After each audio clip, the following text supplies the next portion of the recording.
महत्वपूर्ण objective question बताने वाले हैं। जिस भी स्टूडेंट का 2023 में एग्जाम होने वाला है वे सभी स्टूडेंट इस वीडियो को शुरू से लेकर अंत तक देखिएगा और हमारे साथ जो भी मैं आपको ऑब्जेक्टिव क्वेश्चन बता रहा हूँ उसको एकदम अच्छे से बिना नज़रअंदाज किए बगैर आप लोग याद कर लेना, क्योंकि आप सभी को पता ही होगा कि मैं मतलब कि पिछले 4 सालों से पूरा NCERT ही पढ़ा रहा हूँ और जो मैं पढ़ाता हूँ जो ऑब्जेक्टिव बताता हूँ वो 100% बोर्ड परीक्षा में लड़ जाता है हर साल। ठीक है, ये मेरा मतलब कि चैलेंज के साथ लड़ता है, ये सभी स्टूडेंट को पता ही होगा। ठीक है, तो जो लोग भी अभी तक नहीं आए हैं जल्द से जल्द जुड़ जाइए हमारे साथ। और हाँ, एक और बात, आप आइएगा तो पहले वीडियो को लाइक करिएगा और चैनल पर पहली बार आए होंगे तो चैनल को सब्सक्राइब करके बेल आइकन को प्रेस कर लेना, ताकि डेली शाम 7 बजे आपको हमारा क्लास फ्री में आपको मिल सके। ठीक है, डेली अगर आपको फ्री में क्लास करना है तो चैनल को सब्सक्राइब कर लीजिएगा। ठीक है, चलिए बहुत बहुत शुक्रिया आप सभी को, सभी लोग आंसर दीजिएगा। ठीक है, आज का पहला नंबर प्रश्न हम लोग स्टार्ट करते हैं और पहला का आंसर आप लोग सही सही देने का प्रयास करिएगा। ठीक है, पहला नंबर आपका क्वेश्चन है, निम्नलिखित में से किस माध्यम में प्रकाश की चाल सबसे अधिक होता है? निम्नलिखित में से किस माध्यम में प्रकाश की चाल सबसे अधिक होता है? ऑप्शन नंबर ए में दिया कांच, पानी, लोहा, निर्वात। तो आप सभी स्टूडेंट इसका आंसर बता सकते हैं। निम्नलिखित में किस माध्यम प्रकाश की चाल सबसे अधिक होती है? Very good Pintu, Suraj, Uttam Yadav ji, very good, thank you, बहुत बढ़िया, वेरी गुड। सोनू पांडे जी, चलिए Mukaddar Babu ji, very good, good evening, good evening. Answer क्या होगा मेरे प्यारे बच्चों? आंसर आप लोग का होगा ऑप्शन नंबर डी होगा। क्या होगा? ऑप्शन नंबर डी होगा। देखिए दोस्तों, मतलब कि कह रहा है कि निम्नलिखित में आपके पास 4 ऑप्शन दिया गया और बोल रहा है इन चारों ऑप्शन में से कौन है जो जिसमें प्रकाश की जो चालू होती है सबसे अधिक होती है? वो है निर्वात। निर्वात में 3 गुणे 10 के पावर 8 मीटर पर सेकेंड होती है प्रकाश की चाल। सभी स्टूडेंट याद रखिएगा, निर्वात में प्रकाश की चाल 3 गुणे 10 पर 8 मीटर पर सेकेंड होती है। ठीक है, आंसर क्या होगा? डी नंबर का। ठीक है, चलिए वेरी गुड। अगला क्वेश्चन हम लोग देखते हैं।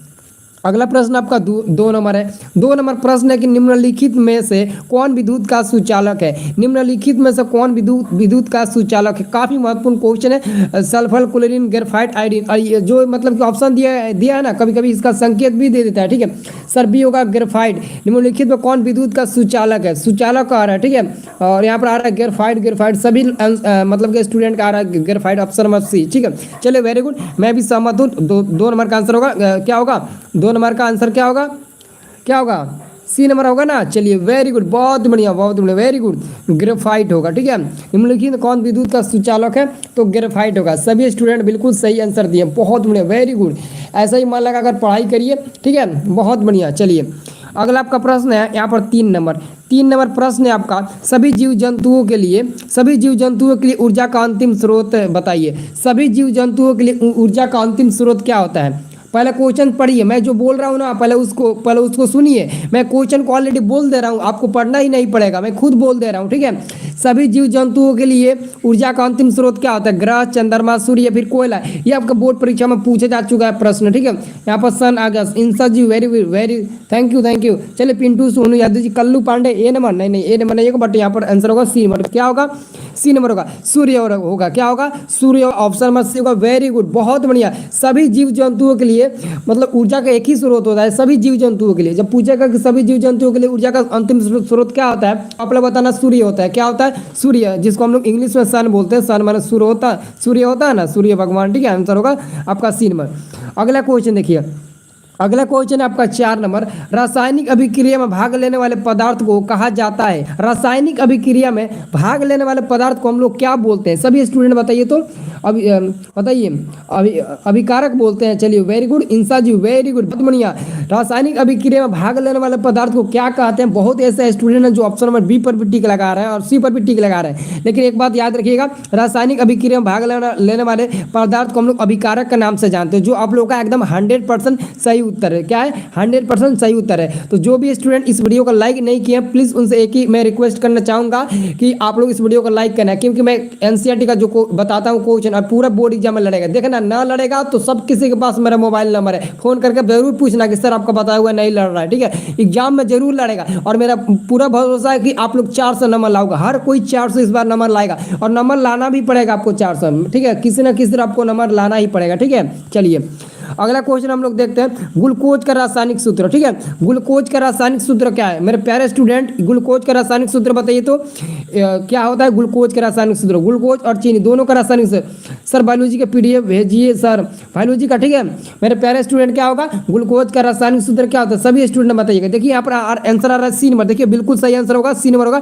कि ग्लूकोज का रासायनिक सूत्र होता है C6 होता है H12O6। यही ग्लूकोज का रासायनिक सूत्र कहलाता है, यही ग्लूकोज का रासायनिक सूत्र कहलाता है। और सभी लोग डेली शाम 7 बजे हमारे साथ जुड़ जाइएगा लाइव क्लास करने के लिए, बिल्कुल फ्री में। ठीक है, तो याद रखना C6H12O6। ठीक है, ये मतलब क्या होता है ग्लूकोज का रासायनिक सूत्र होता है। ठीक है, तो मेरे प्यारे स्टूडेंट, मैंने आपको प्रकाश संश्लेषण क्या है, प्रकाश संश्लेषण के लिए आवश्यक कच्ची सामग्री पौधा कहाँ से प्राप्त करता है, पूरा मतलब कि उसको मैं पीडीएफ में वर्णन कर दिया हूँ और आपको वीडियो भी बनाकर अपलोड कर दिया हूँ। ठीक है, जो भी लोग नहीं देखे होंगे हमारे सेकंड चैनल पर वो अपलोड करेंगे, आप लोग जाकर सेकंड चैनल को सब्सक्राइब कर लीजिएगा, वीडियो को डिस्क्रिप्शन में लिंक मिल जाएगा। और आप लोग बोलते हो ना कि सर आपका सेकंड चैनल का नाम क्या है, उसको मैं सब्सक्राइब करूंगा, तो सब्सक्राइब कर लेना, डिस्क्रिप्शन में आपको लिंक मिल जाएगा। देखिए सेकंड चैनल से आपको क्या फायदा होगा, जो आपका फाइनल परीक्षा होगा ना, जैसे कि जब भी एग्जाम होता है तो एग्जाम से 1 घंटा पहले 12th का या फिर 10th का हर किसी का पेपर वायरल हो जाता है, 1 घंटा पहले लीक हो जाता है, तो मैं आपको उसी चैनल के माध्यम से दूंगा, आप जाकर उस चैनल को सब्सक्राइब कर लीजिएगा। ठीक है, मैं चाहता तो व्हाट्सअप के भी माध्यम से आप सभी को दे देता, लेकिन व्हाट्सअप के माध्यम से नहीं दूंगा क्योंकि कानूनन जुर्म में अगर पकड़ा जाने पर बहुत बड़ा सजा भी हो सकती है। ठीक है, मैं बार बार आप लोगों को बोलता हूँ कि जाकर सब्सक्राइब कर लो, नहीं तो बाद में हमको दोष मत देना सर हमको नहीं मिला, हमको नहीं मिला, तो जाकर सब्सक्राइब कर लीजिएगा आप लोग। ठीक है, आपको मैंने ऑलरेडी वीडियो के डिस्क्रिप्शन में उस चैनल का लिंक दे रखा है। ठीक है, चलिए अगला क्वेश्चन, वसा का पाचन करता है, वसा का पाचन करता है कौन करता है? सभी स्टूडेंट बताइए तो वसा का पाचन करता है पेप्सिन, ट्रिप्सिन, लाइपेज या फिर इमाइलेज? बताइए तो वसा का पाचन कौन करता है? सभी स्टूडेंट लाइपेज करता है। चलिए इंसा जी कहा गया लाइपेज का करता है। चलिए बायोलॉजी नहीं पढ़ाइएगा, चलिए वेरी गुड, क्या होगा लाइपेज। यहाँ पर इंसा जी कहा लाइपेज, छठा का आंसर क्या होगा? बिल्कुल करेक्ट आंसर होगा ऑप्शन नंबर सी लाइपेज होगा। वसा का पाचन कौन करता है? तो लाइपेज करता है। ऑप्शन नंबर आपका सी सही उत्तर होगा। क्या होगा? ऑप्शन नंबर सी आपका सही उत्तर होगा। सभी स्टूडेंट पहले वीडियो को लाइक करिए, एक लाइक जरूर करिएगा आप लोग। ठीक है, सभी स्टूडेंट से निवेदन है। चलिए अगला क्वेश्चन आ गया, बहुत ही इंपॉर्टेंट क्वेश्चन आ गया एनसीईआरटी का, एकदम दोस्तों एकदम रट जाना इस क्वेश्चन को। आयोडीन की कमी से कौन सा रोग होता है? सभी स्टूडेंट बताइए तो आयोडीन की कमी से कौन सा रोग होता है? सभी को पता होगा कि आयोडीन की कमी से कौन सा रोग होता है? घेंघा। क्या होता है? देखिए घेंघा अथवा ग्वाइटर होता है, जो ऑप्शन नंबर ए में दिया है घेंघा। ठीक है, ऑप्शन नंबर ए होगा घेंघा। घेंघा को हम लोग ऐसा भी लिखते हैं घेंघा, सॉरी यहाँ पर घेंघा हम आपको बता देते हैं कैसे लिखा जाता है। एक्चुअली में इसका आंसर ए नंबर होगा घेंगा या ग्वाइटर। घेंगा या ग्वाइटर ऑप्शन नंबर मेरा होता है, ग्वाइटर रहता है ऑप्शन में, ये भी रहता है, तो याद रखना घेंगा या ग्वाइटर नामक बीमारी आयोडीन की कमी से होती है। सभी स्टूडेंट याद रखना। ठीक है, चलिए अगला क्वेश्चन है आपका 8 नंबर प्रश्न है कि अमीबा में अलैंगिक जनन किस विधि द्वारा होता है? अमीबा में अलैंगिक जनन किस विधि द्वारा होता है? अमीबा में अलैंगिक जनन किस विधि द्वारा होता है? सभी स्टूडेंट बताइएगा। देखिए सभी लोग वीडियो को लाइक करिए, तो जो लोग वीडियो को लाइक नहीं किए लाइक करिए, तभी तो आपके साथ हजारों बच्चे जुड़ेंगे तो कंपटीशन में मजा आएगा, मतलब कि पूरा मतलब कि जबरदस्त मजा आएगा कंपटीशन में। ठीक है, किस में पाया जाता है? तो यहाँ पर 8 का सही उत्तर क्या होगा? ऑप्शन नंबर बी होगा विखंडन में। देखिए यहाँ पर बहुत लोग ऑप्शन नंबर ए बता रहे हैं, लेकिन याद रखना अमीबा में अलैंगिक जनन बोल रहा है। ठीक है, अलैंगिक जनन बोलेगा तो विखंडन होगा। क्या होगा? विखंडन। चलिए इंसा जी वेरी गुड। ठीक है, इंसा जी आपका इस बार तो एकदम 100% है, आपका 450 नंबर आएगा तो आएगा, एकदम 100% मैं गारंटी के साथ बोलता हूँ। ठीक है, चलिए अगला क्वेश्चन हम लोग देखते हैं, प्रकाश के अपवर्तन के कितने नियम है? अगला क्वेश्चन है 9 नंबर, प्रकाश के अपवर्तन के कितने नियम है? और 10 नंबर भी क्वेश्चन है, प्रकाश के परिवर्तन के कितने नियम है? गजब का क्वेश्चन पूछा है, एक की ओर अपवर्तन और एक की ओर परिवर्तन। तो आप लोग बता सकते हैं 9 और 10 दोनों का आंसर सेम ही आना चाहिए। 9 का भी वही आंसर आएगा और 10 का भी आंसर वही आएगा। इसका तो आंसर हर किसी को पता होगा। ठीक है, चलिए अमन ब्लॉग जी वेरी गुड, नीतीश ग्रुप 1 जी वेरी गुड। चलिए बताइए तो प्रकाश को अपवर्तन कितने नियम होते हैं और प्रकाश के परिवर्तन के कितने नियम है? एक्चुअली में आप लोग याद रखिएगा, प्रकाश के अपवर्तन के भी 2 ही नियम होते हैं और प्रकाश के परिवर्तन के भी 2 ही नियम होते हैं। तो आप लोग याद रखिएगा, दोनों का आंसर बी होगा। क्या होगा? 9 और 10 दोनों का आंसर बी होगा। क्या होगा? चलिए वेरी गुड, बहुत बढ़िया, क्या बात है, बहुत बढ़िया, अब तो मजा आ रहा है। बहुत ही मजा आ रहा है। ठीक है, चलिए बहुत बढ़िया। अगला हम लोग प्रश्न देखते हैं। अगला आपका प्रश्न आ गया, सरल सूक्ष्मदर्शी में किसका उपयोग होता है। ये मतलब कि ना हम लोगों का टाइम में क्वेश्चन पूछा था 12th क्लास में, लेकिन ये मतलब कि ज्यादा क्वेश्चन पूछता है 10th क्लास में। ठीक है, ये क्वेश्चन 10th क्लास में भी 12th क्लास में भी पूछता है। तो सरल सूक्ष्मदर्शी में किसका उपयोग होता है, अवतल दर्पण का या फिर उत्तल दर्पण का, या फिर अरे वाह भाई क्या बात है। यहाँ पर एक दो लड़के ऐसे हैं जो बता रहे हैं सर नहीं ऑप्शन ए होगा नहीं ऑप्शन बी होगा, बल्कि इसका आंसर कुछ और होगा जो आप अभी नहीं दिखा रहे हैं। देखिए इसका आंसर ऑप्शन नंबर डी में दिया उत्तल लेंस, आपका आंसर होगा उत्तल लेंस होगा। ठीक है, सभी स्टूडेंट याद रखिएगा सरल सूक्ष्मदर्शी में उत्तल लेंस का उपयोग होता है। उत्तल लेंस का सभी लोग याद रखना किसका होता है, उत्तल लेंस का उपयोग होता है। सरल सूक्ष्मदर्शी में किसका उपयोग होता है, तो उत्तल लेंस का उपयोग होता है। चलिए आप लोग क्या याद रखिएगा, आंसर क्या याद रखिएगा, उत्तल लेंस का उपयोग होता है। सरल सूक्ष्मदर्शी में उत्तल लेंस का उपयोग होता है, सभी स्टूडेंट याद रखना। चलिए अगला आपका प्रश्न है 12 नंबर। 12 नंबर आपका प्रश्न है कि जो नेत्र निकट की वस्तु को साफ नहीं देख सकता उस नेत्र में होता है। जो नेत्र निकट की वस्तु को साफ नहीं देख सकता है, जैसे कि मान लेते आपका ही कोई मतलब कि नेत्र है, अगर आप निकट की वस्तुओं को साफ नहीं देख पाएंगे तो आपके अंदर कौन सा दोष पाया जाएगा, बता सकते हैं। निकट दृष्टि दोष, दूर दृष्टि दोष, जरा दृष्टि दोष, या फिर अबिंद, या फिर डी नंबर में वर्णधत्ता, तो बता सकते हैं 12 का आंसर क्या होगा। चलिए वेरी गुड, क्या आंसर होगा। देखिए जो निकट की वस्तु को साफ नहीं देख सकता है तो पक्का वो निकट का नहीं देखेगा तो दूर की वस्तुओं को साफ देखेगा, तो आंसर होगा दूर दृष्टि दोष, ऑप्शन नंबर ए होगा। देखते हैं बुजुर्ग आदमी को, कोई बुजुर्ग आदमी होगा उसको नजदीक की वस्तु साफ नहीं दिखाई देगा, लेकिन वो काफी दूर वस्तुओं को आराम से देख लेता है। मतलब कि बोलते हैं ना, मतलब अचंभव होने वाली बात है कि आप लोग बोलते हैं कि आप नजदीक की वस्तुओं को नहीं देख पा रहे हैं और दूर की वस्तुओं को देख पा रहे हैं, कैसे, तो ज्यादातर बूढ़े आदमियों में पाया जाता है। ठीक है, चलिए अगला हम लोग क्वेश्चन देखते हैं। मानव नेत्र में क्या होता है। 13 नंबर प्रश्न है कि मानव नेत्र में होता है, सभी स्टूडेंट बताइए तो मानव नेत्र में क्या होता है। किसी प्रकार का लेंस नहीं होता है, अवतल लेंस होता है, उत्तल लेंस होता है, फिर उत्तल दर्पण होता है। तो मैंने आपको बताया था। चलिए आंसर क्या होगा इंसान जी, उत्तल लेंस होगा। चलिए क्या बात है, वेरी गुड। और कोई है, चलिए पीडीएफ चाहिए, अमन का कहना है सर पीडीएफ चाहिए। ठीक है, चलिए जिसको भी पीडीएफ चाहिए, चलिए कोई बात नहीं मैं पीडीएफ दूंगा। ठीक है, आंसर क्या होगा, देखिए आंसर होगा इसका सी नंबर होगा उत्तल लेंस। मैंने आपको बताया था कि मानव नेत्र में उत्तल लेंस होता है और सरल सूक्ष्मदर्शी में भी उत्तल लेंस का ही प्रयोग होता है। सरल सूक्ष्मदर्शी में भी उत्तल लेंस का ही प्रयोग होता है। ठीक है, अगला प्रश्न है आपका 14 नंबर। 14 प्रश्न है कि मानव नेत्र क्षेत्र लिखा गया बल्कि नेत्र होना चाहिए। मानव नेत्र वस्तु का प्रतिबिंब निम्न में से किस भाग पर बनाता है। मानव नेत्र में किस वस्तु का प्रतिबिंब किस भाग पर बनाता है। कॉर्निया, आइरिस, रेटिना, फिर पुतली, सभी लोग बताइए तो 14 का आंसर क्या होगा। देखिए 14 का आंसर सी होगा रेटिना पर। ठीक है, मानव नेत्र में किसी वस्तु का प्रतिबिंब रेटिना पर ही बनता है। आंसर क्या होगा, सी नंबर रेटिना होगा। चलिए अगला आपका प्रश्न है 15 नंबर। 15 नंबर क्वेश्चन काफी महत्वपूर्ण है एकदम, इसको हम वीवीआई लगा दिए हैं, एकदम रट कर एकदम घोर कर पी जाना है 2023 में। ठीक है, पूछेगा लघुपतन के समय परिपथ में विद्युत धारा का मान क्या होता है। लघुपतन के समय परिपथ में विद्युत धारा का मान क्या होता है, बहुत अधिक, बहुत कम, 3 एम्पियर, 4 एम्पियर। तो आप लोग आंसर क्या दीजिएगा। चलिए मंजय कुमार का कहना सर पीडीएफ चाहिए। चलिए आंसर क्या होगा, अरे वाह भाई क्या बात है, वेरी गुड। 15 का सही उत्तर होगा ऑप्शन नंबर ए होगा, बहुत अधिक होता है। ठीक है, क्या होता है, बहुत अधिक होता है। सभी याद रखिएगा लघुपतन के समय परिपथ में विद्युत धारा का मान बहुत अधिक बढ़ जाता है। ठीक है, सभी स्टूडेंट याद रखिएगा। ठीक है, यहाँ पर काफी स्टूडेंट ज्वाइन हो चुके हैं और बहुत लोग बोलते हैं सर मुझे पीडीएफ चाहिए। मैं आपको बता देता हूँ, मात्र आप 30 सेकंड का हमको टाइम दीजिए। ठीक है, जो भी स्टूडेंट 2023 में एग्जाम देने वाला है मैट्रिक का, ठीक है, और उन लोगों को पता ही होगा कि जो सर बताते हैं वो क्वेश्चन ही जाता है बोर्ड एग्जाम में। ठीक है, और मैं एनसीईआरटी का ही बताता हूँ। अगर किसी भी स्टूडेंट को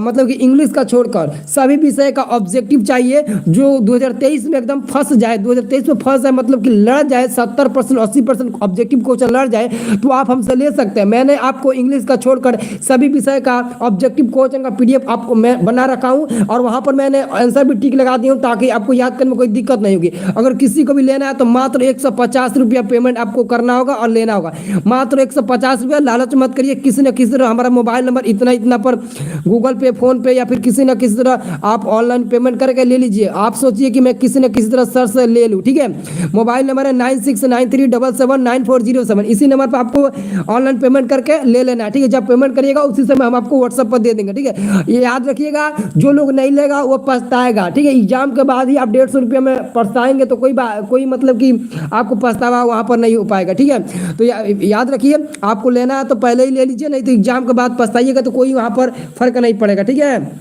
चलिए अगला क्वेश्चन है, किसी बल्ब से 220 वोल्ट पर 2 एम्पियर की धारा प्रवाहित होती है। किसी बल्ब से 220 वोल्ट पर 2 एम्पियर की धारा प्रवाहित होती है तो फिलामेंट का प्रतिरोध होगा। देखिए प्रतिरोध R बराबर V/I होता है। मैंने आपको ओम का नियम में बताया था कि इस फॉर्मूला को याद रखना। प्रतिरोध बराबर क्या होता है, प्रतिरोध R बराबर V/I होता है। तो यहाँ पे V का मान 220 दिया है, जबकि I का मान 2 दिया है, तो कटाइएगा तो 110 मिलेगा। 110 ऑप्शन नंबर बी में है, तो ऑप्शन नंबर बी सही होगा। क्या होगा, ऑप्शन नंबर बी सही होगा। 110 ओम मिलेगा। 110 ओम क्या होगा, 110 ओम ऑप्शन नंबर बी होगा। चलिए वेरी गुड, बहुत बढ़िया बहुत बढ़िया। ठीक है, चलिए अगला आपका प्रश्न है 17 नंबर प्रश्न है कि 8 ओम प्रतिरोध वाले n प्रतिरोधों का समानांतर क्रम में जोड़ने पर तुल्य प्रतिरोध होगा। 8 ओम प्रतिरोध वाले n प्रतिरोधों को समानांतर क्रम में जोड़ने पर तुल्य प्रतिरोध होगा n/r या फिर इनमें से कोई नहीं। सभी स्टूडेंट, सर मुझे आपका नंबर चाहिए, तो मैंने सभी को मैंने नंबर दे रखा है। ठीक है, मैंने सभी को नंबर दे रखा है। ठीक है, आंसर क्या होगा, आंसर आपका क्या होगा, 17 का। चलिए वेरी गुड, अरे वाह भाई क्या बात है, वेरी गुड। ऐसा ही आप आंसर देते रहिए। ऑप्शन नंबर ए होगा NR होगा। क्या होगा, N/R। ऑप्शन नंबर ए सही होगा। ठीक है, याद रखिएगा सभी स्टूडेंट। ठीक है, सर मुझे PDF आपका नंबर चाहिए, तो मैं सभी को नंबर दूंगा। बस एक ही साथ पर कि आप लोग ना मतलब कि PDF खरीद लीजिएगा, मैं सबसे बोलता हूँ। ठीक है, याद रखना। और अगला क्वेश्चन दोस्तों है आपका, अगला क्वेश्चन आपका 18 नंबर है। 18 नंबर क्वेश्चन बताने से पहले मैं आपको एक बात बताता हूँ। यूट्यूब पर एक सबसे बेहतरीन पढ़ाने वाला एक टीचर है, जो मतलब कि JEE मेन प्रकार एडवांस का पढ़ाते हैं, जिनका नाम है धासु सर। उनके यहाँ कुछ प्रॉब्लम आया, तो मतलब कि यूट्यूब पर आप लोग देखे होंगे उनके बारे में। ठीक है, तो जितना भी हो सके मदद कर देना आप लोग भी। ठीक है, तो यहाँ पर अगला क्वेश्चन क्या है, 18 नंबर, विद्युत धारा की प्रबलता का SI मात्रक होता है। विद्युत धारा की प्रबलता का जो SI मात्रक होता है वो क्या होता है, तो एम्पियर होता है। विद्युत धारा का प्रबलता का SI मात्रक एम्पियर होता है, जिसको हम लोग कैपिटल A से सूचित करते हैं। तो आंसर होगा ऑप्शन नंबर ए। क्या होगा, ऑप्शन नंबर ए होगा। ठीक है, मैथ का PDF ऑल सब्जेक्ट का आपको PDF मिलेगा, ऑल सब्जेक्ट का PDF मिलेगा। ठीक है, चलिए धारा मापने के यंत्र को कहते हैं, धारा मापने के यंत्र को क्या कहते हैं। देखिए एक बेवकूफ है जो अभी फोन करने लगा, मतलब कि क्या बोले, एकदम थेथर ये सब। ठीक है, ठीक है, तो आंसर क्या होगा, धारा मापने वाले यंत्र को हम लोग क्या कहते हैं। सभी स्टूडेंट कमेंट करिए, तो बहुत इंपॉर्टेंट क्वेश्चन है। ठीक है, काफी महत्वपूर्ण क्वेश्चन है। 19 नंबर, 19 का आंसर क्या होगा, चलिए आंसर होगा एमीटर कहते हैं। धारा मापने वाले यंत्र को क्या बोलते हैं, एमीटर बोलते हैं। हम लोग क्या बोलेंगे, तो एमीटर बोलेंगे। क्या बोलेंगे, एमीटर बोलेंगे। चलिए अगला क्वेश्चन आपका क्या है, अगला क्वेश्चन आपका 20 नंबर प्रश्न है कि प्रतिरोध का SI मात्रक है। प्रतिरोध यानी कि रेसिस्टेंस, प्रतिरोध को इंग्लिश में क्या बोलते हैं, रेसिस्टेंस बोलते हैं। तो रेसिस्टेंस यानी कि प्रतिरोध का SI मात्रक क्या होता है, जरा सभी लोग बताइए। तो प्रतिरोध का SI मात्रक क्या होता है, ओम होता है ना, क्या होता है, चलिए वेरी गुड, ओम होता है। जो ऑप्शन नंबर ए में आपको, सॉरी ऑप्शन नंबर सी में दिया है ओम। ठीक है, ओम को ऐसे सूचित करते हैं। ठीक है, कैसे सूचित करते हैं, ओम को ऐसे सूचित करते हैं। ठीक है, याद रखना ओम का यही सिंबल है। ठीक है, ओम होता है प्रतिरोध का SI मात्रक। अगला क्वेश्चन है आपका 21 नंबर प्रश्न है कि पवन विद्युत जनित्र में पवन की चाल कम से कम कितनी होनी चाहिए। पवन विद्युत जनित्र में पवन की चाल कम से कम कितनी होनी चाहिए, 15 किलोमीटर प्रति घंटा, 150 किलोमीटर प्रति घंटा, 1.5 किलोमीटर प्रति घंटा, या फिर 1500 किलोमीटर प्रति घंटा। सभी स्टूडेंट बताइए। तो चलिए यहाँ पर आंसर आ गया ऑप्शन नंबर ए। चलिए वेरी गुड, 15 किलोमीटर प्रति घंटा होना चाहिए। क्या होना चाहिए, 15 किलोमीटर प्रति घंटा। ऑप्शन नंबर क्या होगा, ऑप्शन नंबर ए होगा। क्या होगा, ऑप्शन नंबर ए आपका सही उत्तर होगा। ठीक है, सभी स्टूडेंट याद रखना, ऑप्शन नंबर ए आपका सही उत्तर होगा। अगला आपका 22 नंबर प्रश्न है। 22 नंबर प्रश्न है कि निम्नलिखित में कौन बायोगैस ईंधन का स्रोत नहीं है। निम्नलिखित में कौन बायोगैस ईंधन का स्रोत नहीं है। और 22 का जो आंसर होगा वो आपको मैं बता देता हूँ। लकड़ी दिया है और यहाँ पर गोबर गैस कोयला दिया है, तो यहाँ पर इसका आंसर होगा नाभिकीय ऊर्जा। सभी स्टूडेंट याद रखना, नाभिकीय ऊर्जा। क्या होगा, नाभिकीय ऊर्जा। अब आप लोग 23 का आंसर बताइए। ठीक है, और जो भी लोग हमारे व्हाट्सएप ग्रुप में नहीं जुड़े हैं उनसे रिक्वेस्ट है कि आप हमारे व्हाट्सएप ग्रुप में जुड़ जाइए और हमारे स्टडी प्लस ग्रुप का मेंबर बन जाइए। मैंने आपको स्टडी प्लस ग्रुप का लिंक आपको वीडियो के डिस्क्रिप्शन में दे रखा है। आपको हमारे व्हाट्सएप ग्रुप में जुड़ना है तो जाइए, जुड़ जाइए, ताकि आप हमारे ग्रुप का मेंबर बन सके। सभी स्टूडेंट जुड़ चुके हैं, जो लोग छूट गए हैं वो लोग जाकर जुड़ जाइए हमारे व्हाट्सएप ग्रुप में। ठीक है, आपको मैंने वीडियो के डिस्क्रिप्शन में व्हाट्सएप ग्रुप का लिंक दे रखा है, जाइए हमारे व्हाट्सएप ग्रुप में जुड़िए सभी स्टूडेंट। ठीक है, तो यहाँ पर ऊर्जा का सबसे अधिक प्रत्यक्ष एवं विशाल स्रोत क्या है, इसका आंसर सभी लोग बताइए। तो ऊर्जा का सबसे अधिक प्रत्यक्ष एवं विशाल स्रोत क्या है, कोयला, बिजली, सूर्य, फिर परमाणु बम। तो आप लोग आंसर क्या दीजिएगा, क्या होगा, सूर्य होगा। सूर्य ऊर्जा का सबसे अधिक एवं प्रत्यक्ष एवं विशाल स्रोत होता है। ठीक है, आंसर क्या होगा? सी नंबर का। सभी स्टूडेंट बताइए तो आंसर क्या होगा? सी नंबर का। चलिए वेरी गुड, बहुत ही बढ़िया, बहुत ही बढ़िया। चलिए अगला प्रश्न है आपका 24 नंबर। 24 नंबर प्रश्न है सीईओ।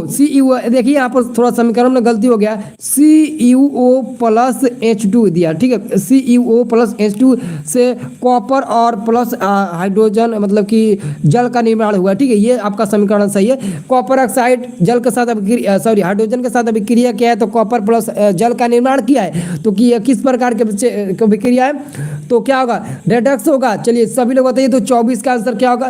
देखिए 24 का आंसर ऑफ चैन होगा ना, ऑफ चैन होगा ना आंसर। ये नंबर थोड़ी ना होगा, बी नंबर ना होना चाहिए, बी नंबर होगा। ठीक है, चलिए आंसर क्या होगा? रेडक्स नहीं होना चाहिए, बी नंबर होगा। ठीक है, आंसर का ऑफ चैन होगा, बी नंबर होगा। आप लोग गलत बता रहे हो लगता है। ठीक है, आंसर देख लेना, बी नंबर का।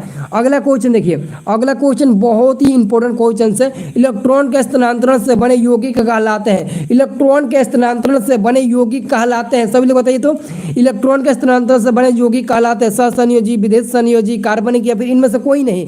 सभी स्टूडेंट बताइए। जो लोग मतलब कि वीडियो को लाइक नहीं किया वीडियो को लाइक करिएगा। ठीक है, सभी स्टूडेंट एकदम फटाफट कमेंट करिए। तो चलिए वेरी गुड, बताइए तो आंसर क्या होगा? चलिए वेरी गुड, आंसर बताइए क्या होगा? विद्युत संयोजी होगा। आंसर क्या होगा? बी नंबर का। 25 का आंसर क्या होगा? विद्युत संयोजी। क्या होगा? विद्युत संयोजी बिल्कुल होगा। ऑप्शन नंबर बी होगा विद्युत संयोजी। 25 का आंसर क्या होगा? ऑप्शन नंबर बी होगा विद्युत संयोजी। ठीक है, अगला प्रश्न आप लोग देखिए। अगला प्रश्न आपका 26 नंबर। 26 नंबर बहुत इंपॉर्टेंट क्वेश्चन है। सोडियम की परमाणु संख्या कितनी है? सोडियम का संकेत क्या होता है? Na सोडियम का संकेत होता है और सोडियम की परमाणु संख्या पूछा है। काफी हल्का क्वेश्चन है, हल्का है तो हल्के में मत लीजिए, ये बोर्ड परीक्षा में पूछेगा। ठीक है, 26 नंबर का सभी स्टूडेंट आंसर बताइए। सभी स्टूडेंट आंसर बताइए। सोडियम की परमाणु संख्या क्या होती है? बहुत ही इंपॉर्टेंट क्वेश्चन है। क्या होती है? 11 होती है। सभी लोग बता दिए 11 होती है। सोडियम की परमाणु संख्या 11 होती है। चलिए अगला क्वेश्चन है आपका 27 नंबर। बेकिंग पाउडर का अणुसूत्र क्या है? बेकिंग पाउडर का अणुसूत्र क्या है? क्वेश्चन नंबर 27 है। बेकिंग पाउडर का अणुसूत्र क्या होता है? बहुत इंपॉर्टेंट क्वेश्चन है। बेकिंग पाउडर का अणुसूत्र जो होता है वो क्या होता है? 27 नंबर प्रश्न है और 27 का आंसर आप लोग क्या बताएंगे? बैंकिंग। सी नंबर नहीं, देखिए सी नंबर तो संगमरमर का हो जाएगा। ऑप्शन नंबर क्या होगा? सी ही नंबर होगा। सोडियम बाइकार्बोनेट NaHCO3 जो ऑप्शन इधर उधर हो गया। ठीक है, आंसर क्या होगा? सोडियम बाइकार्बोनेट बेकिंग पाउडर का अणुसूत्र होता है। क्या होता है?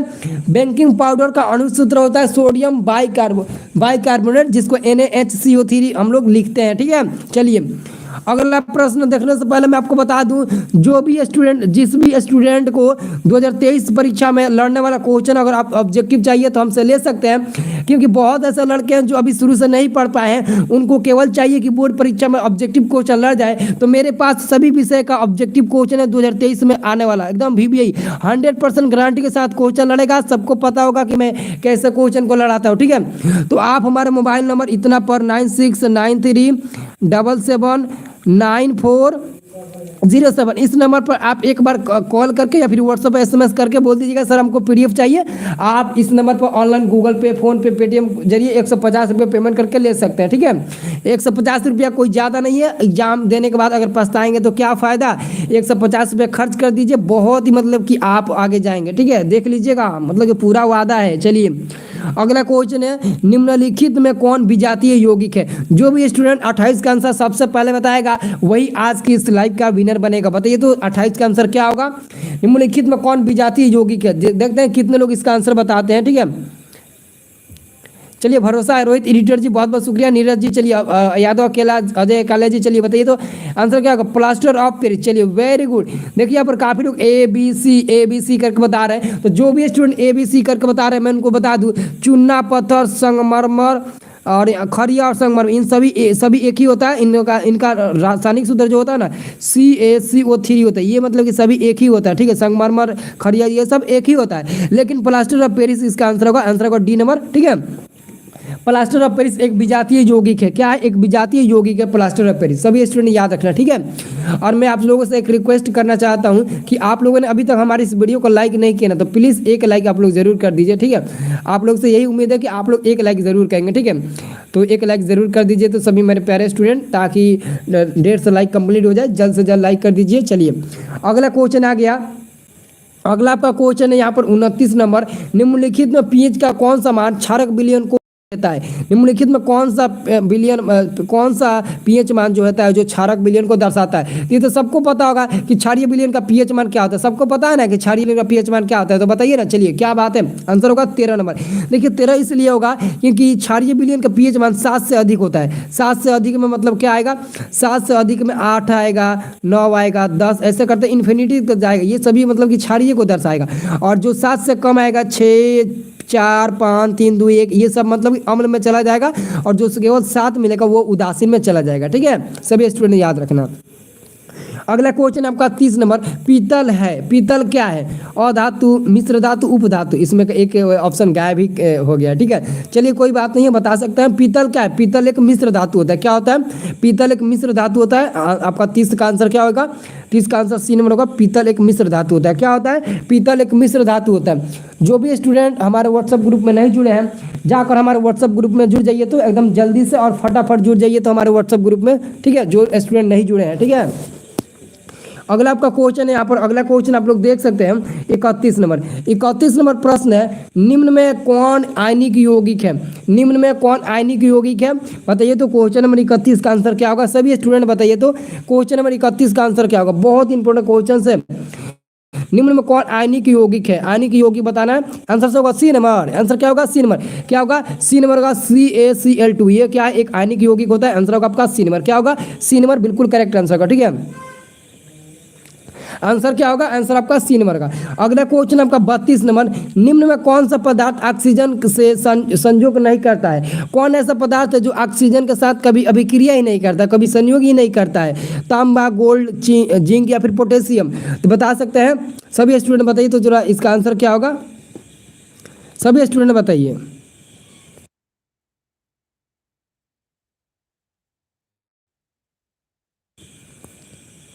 चलिए बताइए तो एकदम फटाफट। आंसर क्या होगा? जिंक होगा, सॉरी आंसर क्या होगा? गोल्ड होगा। क्या होगा? ऑप्शन नंबर बी होगा, गोल्ड होगा। क्या होता है? गोल्ड होता है। क्या होता है? यहाँ पर क्या नाम है? MC दुमरी जी 40 रुपये का सुपर चैट किए। MS दुमरी जी 40 रुपये का सुपर चैट किए, बहुत बहुत शुक्रिया, ठीक है।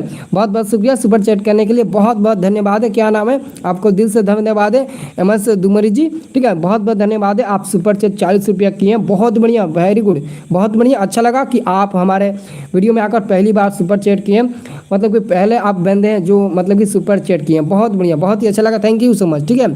अगला क्वेश्चन आपका है यहाँ पर 33 नंबर। सरलतम हाइड्रोकार्बन है। सरलतम हाइड्रोकार्बन कौन है? सभी स्टूडेंट बताइए तो सरलतम हाइड्रोकार्बन कौन है? Methane, ethane, propane, butane? सभी स्टूडेंट बताइए सरलतम हाइड्रोकार्बन कौन है? सरलतम हाइड्रोकार्बन कौन है? मीथेन होगा। ऑप्शन नंबर क्या होगा? ए होगा। ऑप्शन नंबर 1 होगा मीथेन, और मीथेन का अणुसूत्र होता है CH4। CH4 मीथेन का अणुसूत्र होता है, और यही आपका होगा, क्या होगा? यही आपका सही उत्तर होगा, ठीक है। सरलतम हाइड्रोकार्बन कौन है? मीथेन। ऑप्शन नंबर ए होगा, जिसका अणुसूत्र CH4 होता है।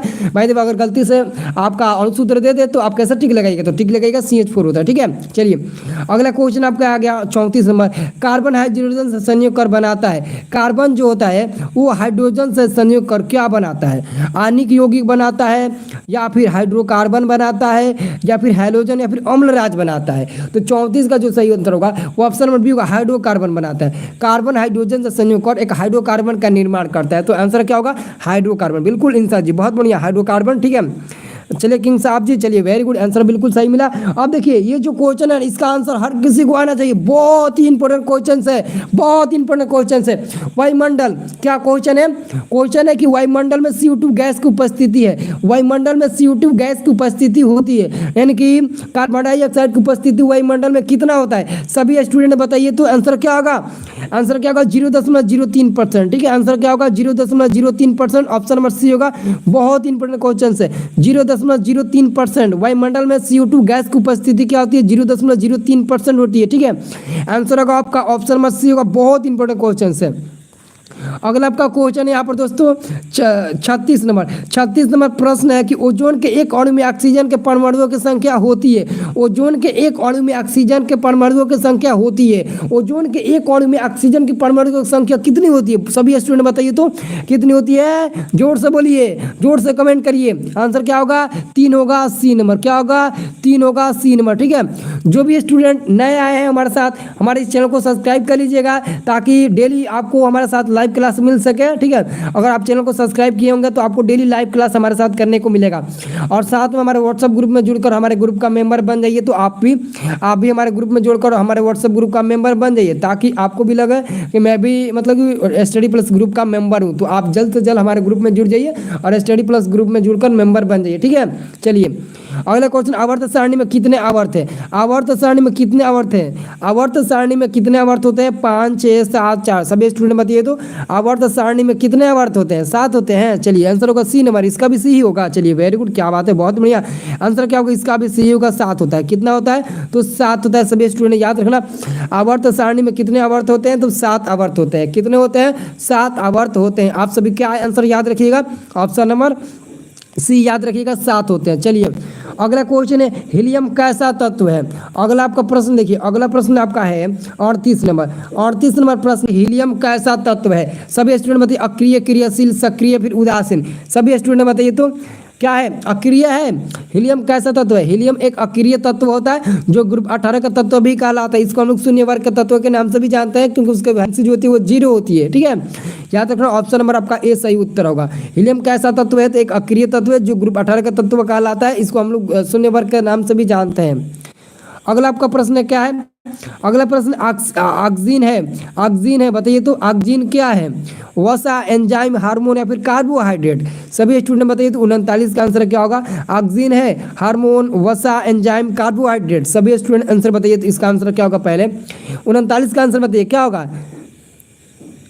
पादप हार्मोन होगा। वेरी गुड, बहुत बढ़िया इंसा जी, इंसा जी बहुत बढ़िया, वेरी गुड, बहुत बढ़िया। आंसर होगा पादप हार्मोन। ऑप्शन नंबर सी होगा, हार्मोन होता है। ठीक है, अगला आपका प्रश्न है, मनुष्य में वृक्क संबंधित है। मनुष्य में वृक्क संबंधित है पोषण से, श्वसन से, उत्सर्जन से या फिर परिवहन से? बताइए तो मनुष्य में वृक्क है जो संबंधित है, किससे संबंधित है? सभी स्टूडेंट आंसर बताइए तो सभी लोग बताइए किससे संबंधित है? मनुष्य में वृक्क संबंधित है, वो भी किससे संबंधित है? सभी लोग बताइए। जो लोग वीडियो को लाइक नहीं किए, कंजूसी कर रहे हैं, वीडियो को 1 लाइक जरूर करिएगा आप लोग। ठीक है, 1 लाइक तो बनता ही है, 1 लाइक जरूर करिएगा, 1 लाइक जरूर करिए सभी स्टूडेंट। ठीक है, क्या होगा? उत्सर्जन होगा। ठीक है, क्या होगा मेरे प्यारे स्टूडेंट? आंसर होगा आपका उत्सर्जन। क्या होगा? ऑप्शन नंबर सी होगा, उत्सर्जन। मनुष्य में वृक्क है जो संबंधित है तो उत्सर्जन से संबंधित है। आंसर हो जाएगा आपका सी नंबर। क्या होगा? C number. चलिए अगला क्वेश्चन है, मानव में डायलिसिस थैली है। मानव में डायलिसिस थैली है, नेफ्रॉन, न्यूरॉन, माइटोकॉन्ड्रिया या फिर कोई नहीं? मानव में डायलिसिस थैली है, सभी स्टूडेंट बताइए तो मानव में डायलिसिस थैली है, नेफ्रॉन, न्यूरॉन, माइटोकॉन्ड्रिया या फिर कोई नहीं? सभी स्टूडेंट बताइए तो आंसर क्या होगा? जब तक तोड़ेंगे नहीं तब तक छोड़ेंगे नहीं। चलिए वेरी गुड, नहीं चल रहा है क्या क्या करें? चलिए आंसर क्या होगा? आंसर होगा आपका ऑप्शन नंबर क्या होगा? 41 का। चलिए वेरी गुड, आंसर होगा ए नंबर। ठीक है, न्यूरॉन होगा। ठीक है, सॉरी नेफ्रॉन होगा, नेफ्रॉन होगा। ऑप्शन नंबर क्या होगा? ए नंबर होगा, नेफ्रॉन। मानव में डायलिसिस थैली है तो नेफ्रॉन होगा। आंसर होगा ए नंबर। चलिए अगला क्वेश्चन है, भोजन का पाचन किस प्रकार की अभिक्रिया है? भोजन का पाचन किस प्रकार की अभिक्रिया है? भोजन का पाचन किस प्रकार की अभिक्रिया है? सभी स्टूडेंट 12 का आंसर बताइए, सॉरी 42 नंबर का आंसर बताइए कि क्या होगा? नेफ्रॉन। मैथ का कब होगा? मैथ का कल होगा। ठीक है, भोजन का पाचन किस प्रकार की अभिक्रिया है? उपचयन, संयोजन, अपचयन या फिर विस्थापन अभिक्रिया? 42 का आंसर बताइए क्या होगा? आंसर उपचयन। क्या होगा? उपचयन। क्या होगा? उपचयन। वेरी गुड, उपचयन होगा। ऑप्शन नंबर ए होगा, उपचयन। क्या होगा मेरे प्यारे स्टूडेंट? ऑप्शन नंबर ए होगा, उपचयन। क्या होगा? ऑप्शन नंबर ए होगा, उपचयन होगा। भोजन का पाचन किस प्रकार की अभिक्रिया है? भोजन का पाचन किस प्रकार की अभिक्रिया है? तो उपचयन अभिक्रिया है। ऑप्शन नंबर ए आपका सही उत्तर होगा। चलिए अगला क्वेश्चन है 43 नंबर आपका, मुकुलन द्वारा प्रजनन किस में होता है? होता है? मुकुलन द्वारा प्रजनन किसमें होता है? अमीबा में, ईस्ट में, मलेरिया में, पैरामीशियन में। मुकुलन द्वारा प्रजनन किसमें होता है? मुकुलन द्वारा प्रजनन किसमें होता है? तो ईस्ट में होता है। आंसर क्या होगा? आंसर आपका बी नंबर का ईस्ट में होता है। किसमें होता है? तो ईस्ट में होता है। चलिए वेरी गुड, आंसर होगा बी नंबर ईस्ट में होता है। किसमें होता है? तो ईस्ट में होता है। सभी स्टूडेंट बहुत बढ़िया, वेरी गुड, बहुत बढ़िया। क्या होता है? ईस्ट में होता है। सभी स्टूडेंट का आंसर बिल्कुल करेक्ट है। ठीक है, चलिए बहुत बढ़िया, बहुत बहुत शुक्रिया आप सभी का। यहाँ पर 150 लाइक कंप्लीट हो चुका है। बहुत बढ़िया, थैंक यू सो मच आप सभी का। ठीक है, चलिए अगला आपका क्वेश्चन है, फूल में नर प्रजनन अंग होता है। फूल में नर प्रजनन अंग होता है, बताइए तो क्या होता है? फूल में नर प्रजनन अंग क्या होता है? फूल में नर प्रजनन अंग क्या होता है? पुंकेसर, अंडप, वर्तिकाग्र या फिर वर्चिका? बताइए तो आंसर क्या होगा? 44 नंबर प्रश्न है, फूल में नर प्रजनन अंग क्या होता है? पुंकेसर। क्या नाम है? कुलजीत एन पासवान का है। ठीक है, वेरी गुड, बहुत बढ़िया। आंसर क्या होगा? आंसर आपका होगा ऑप्शन में पुंकेसर होगा। ठीक है, फूल में नर प्रजनन अंग होता है, वो होता है पुंकेसर। क्या होगा? पुंकेसर। ऑप्शन नंबर ए होगा पुंकेसर। क्या होगा? ऑप्शन नंबर ए होगा पुंकेसर। क्या होगा? ऑप्शन नंबर ए होगा पुंकेसर। ठीक है, ऑप्शन नंबर ए सही उत्तर होगा पुंकेसर। चलिए अगला आपका प्रश्न आ गया। अगला प्रश्न आ गया, गुणसूत्र बने होते हैं। गुणसूत्र बने होते हैं, देखिए गुणसूत्र डीएनए के या फिर डीएनए आरएनए दोनों के, या फिर डीएनए प्रोटीन्स और आरएनए, या फिर इनमें से कोई नहीं। तो प्यारे स्टूडेंट याद रखिएगा, 45 का आंसर होगा सी नंबर। डीएनए, आरएनए और प्रोटीन तीनों का बने होते हैं। आंसर होगा आपका सी नंबर। चलिए अगला आपका प्रश्न है, कोशिका में अनुवांशिकी पदार्थ है। कोशिका में अनुवांशिकी पदार्थ होता है। सभी स्टूडेंट बताइए तो, कोशिका में अनुवांशिकी पदार्थ होता है। कोशिका में अनुवांशिकी पदार्थ क्या होता है? सभी लोग थोड़ा बताने का प्रयास करिए तो, कोशिका में अनुवांशिकी पदार्थ क्या होता है? जीन होता है। 46 का आंसर क्या होगा? डीएनए होता है। आंसर क्या होगा? हाँ बिल्कुल करेक्ट आंसर। चलिए क्या नाम है? प्रेमी चौरसिया जी, प्रेमी चौरसिया जी, शैलेश जी। चलिए वेरी गुड, आंसर क्या होगा? डीएनए। ऑप्शन होगा आपका डीएनए। ऑप्शन नंबर ए आपका सही उत्तर होगा। चलिए अगला प्रश्न क्या है? अगला आपका क्वेश्चन है, निम्नलिखित में से कौन स्थलीय परितंत्र नहीं है? निम्नलिखित में से कौन स्थलीय परितंत्र नहीं है? निम्नलिखित में से कौन स्थलीय परितंत्र नहीं है? सभी स्टूडेंट, जो भी स्टूडेंट नए हैं, चैनल को सब्सक्राइब करना, डेली शाम 7 बजे फ्री क्लास करने के लिए, फ्री पीडीएफ लेने के लिए। और हाँ एक और बात याद रखना, जो भी स्टूडेंट स्टडी प्लस ग्रुप का मेंबर नहीं बने हैं, जाकर हमारे स्टडी प्लस ग्रुप में बिल्कुल फ्री में जुड़ जाइए और स्टडी प्लस ग्रुप का मेंबर बन जाइए। आप लोग भी स्टडी प्लस ग्रुप में आपको जुड़ना होगा। ठीक है, तो यहाँ पर 47 का सही उत्तर क्या होगा? ऑप्शन नंबर बी होगा। ठीक है, एक्वेरियम होगा। एक्वेरियम ऑप्शन नंबर बी होगा। क्या होगा?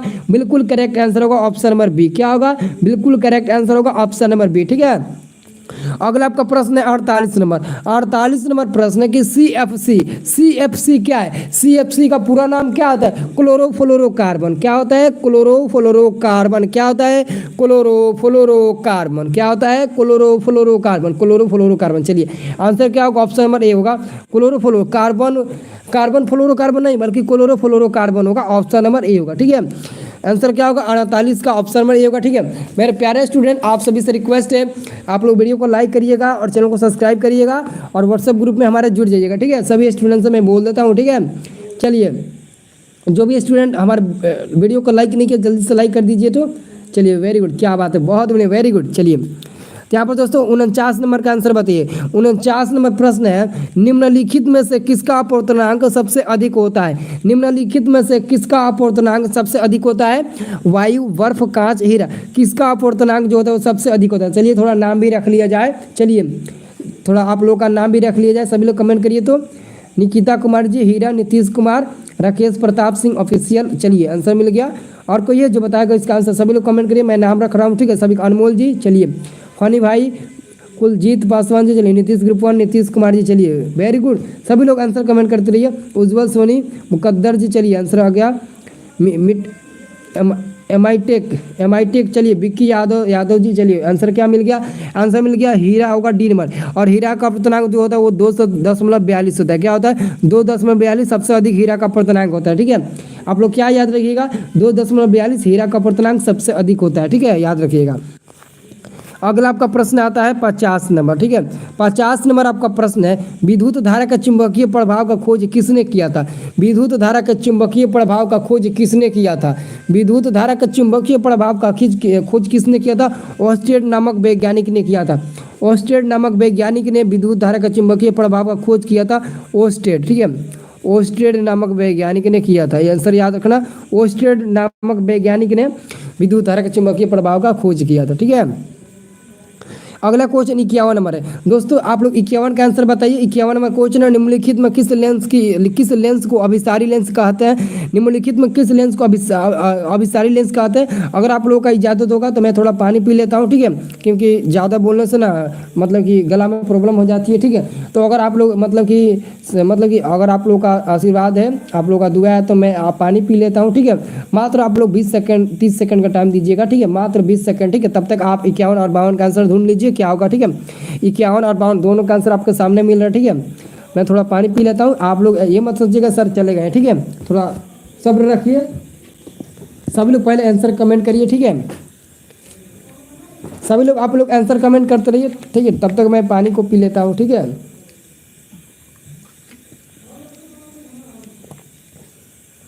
चलिए आंसर क्या होगा याद रखिएगा। जो आपका आंसर है ना, अभिसारी लेंस, हम लोग उत्तल लेंस को अभिसारी बोलते हैं, और औपसारी होता है, एक औपसारी होता है, औपसारी को अवतल को कहेंगे, औपसारी जो होता है ना उसको हम लोग क्या कहेंगे, वो अवतल को कहेंगे। और अभिसारी कह रहा है ना तो उत्तल को होगा, क्या होगा, उत्तल को होगा, ऑप्शन नंबर ए होगा, ठीक है। चलिए अगला प्रश्न हम लोग देखते हैं 52 नंबर। चलिए बहुत बहुत शुक्रिया टाइम देने के लिए। 52 नंबर प्रश्न है कि फॉर्मिक अम्ल का यूपीए का नाम क्या है? फॉर्मिक अम्ल आपको पता होगा, फॉर्मिक अम्ल मेथनोइक अम्ल जो चिट्टी के डंक में पाया जाता है, ठीक है। तो बता सकते हैं फॉर्मिक अम्ल का आंसर क्या होगा? ऑप्शन नंबर ए होगा मेथनोइक अम्ल। क्या होगा? मेथनोइक अम्ल, ऑप्शन नंबर ए होगा। क्या होगा? ऑप्शन नंबर ए आपका सही उत्तर होगा, ठीक है। सब लोग याद रखिएगा, बहुत इंपॉर्टेंट क्वेश्चन है। चलिए अगला हम लोग क्वेश्चन की ओर चलते हैं। कोई दिक्कत नहीं ना है? कोई दिक्कत होगा तब लोग बोलिएगा। देखिए दिक्कत है तो उसका सामना करेंगे हम लोग, ठीक है। चलिए आंसर क्या होगा? अगला क्वेश्चन देखिए, अगला क्वेश्चन है आपका 53 नंबर। 53 नंबर क्वेश्चन है, जंगरोधी स्टील क्या है? जंगरोधी स्टील क्या है? धातु, अधातु, मिश्र धातु या फिर इनमें से कोई नहीं? सभी स्टूडेंट आंसर बताइए। जंगरोधी स्टील क्या होता है? जंगरोधी स्टील क्या होता है? धातु, अधातु, मिश्र धातु या फिर इनमें से कोई नहीं? 53 का सी नंबर मिश्र धातु होता है। 53 का सी नंबर जंगरोधी स्टील, वही। चलिए वेरी गुड, पीतल यानी कि मिश्र धातु। आंसर क्या होगा? ऑप्शन नंबर सी आपका करेक्ट आंसर होगा। क्या होगा? सी नंबर करेक्ट आंसर होगा, मिश्र धातु होता है। क्या होता है? मिश्र धातु, C is right answer. Very good, बहुत बढ़िया बहुत बढ़िया। चलिए अगला क्वेश्चन है आपका, पौधों में उत्सर्जी अंग है। सभी स्टूडेंट बताइए तो आंसर क्या होगा? सभी स्टूडेंट आंसर बताइए। 54 का पौधों में उत्सर्जी अंग है, बहुत ही इंपॉर्टेंट क्वेश्चन है ये। क्वेश्चन आपका बोर्ड एग्जाम में कई बार पूछा जा चुका है। पौधों उत्सर्जी अंग है, पौधों में उत्सर्जी अंग क्या होता है? गोंद, टैनिन, रेजिन या फिर इनमें से सभी? तो बिल्कुल करेक्ट आंसर होगा इनमें से सभी। ऑप्शन नंबर डी होगा, इनमें से सभी। आपका आंसर क्या याद रखिएगा? इनमें से सभी। आंसर क्या होगा? डी नंबर आपका करेक्ट आंसर होगा, इनमें से सभी। क्या होगा? ऑप्शन नंबर डी आपका सही उत्तर होगा, इनमें से सभी। सभी स्टूडेंट याद रखना, ठीक है। जो लोग इस वीडियो को लाइक नहीं किया है, एक लाइक थोड़ा कर दीजिए। तो सभी लोगों से मैं रिक्वेस्ट करता हूँ कि आप लोग एक लाइक जरूर करिए। सभी लोग एक लाइक करिए और चैनल को सब्सक्राइब करके जाइएगा, ठीक है। तभी आपको डेली शाम 7 बजे हमारे साथ लाइव क्लास करने का आपको मौका प्राप्त हो पाएगा, नहीं तो नहीं हो पाएगा, ठीक है। चलिए अगला क्वेश्चन आपका है 55 नंबर। 55 नंबर प्रश्न है कि तंत्रिका तंत्र की रचनात्मक एवं क्रियात्मक इकाई को कहते हैं? तंत्रिका तंत्र की रचनात्मक एवं क्रियात्मक इकाई को कहते हैं? तंत्रिका तंत्र की रचनात्मक एवं क्रियात्मक इकाई को कहते हैं? नेफ्रॉन, न्यूरॉन, सेरिब्रम या फिर इनमें से कोई नहीं? बताइए तो। तंत्रिका तंत्र की रचनात्मक एवं क्रियात्मक इकाई को क्या कहते हैं? क्वेश्चन नंबर 55 है। और 55 का आंसर हम लोग क्या देंगे? सभी स्टूडेंट बताइए तो 55 का आंसर क्या देंगे? 55 का आंसर क्या होगा?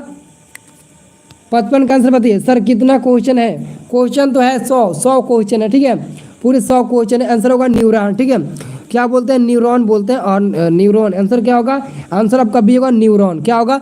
आंसर होगा बी नंबर, न्यूरॉन। सभी स्टूडेंट याद रखना, आंसर होगा बी नंबर, न्यूरॉन। क्या होगा? बी नंबर होगा न्यूरॉन, ठीक है।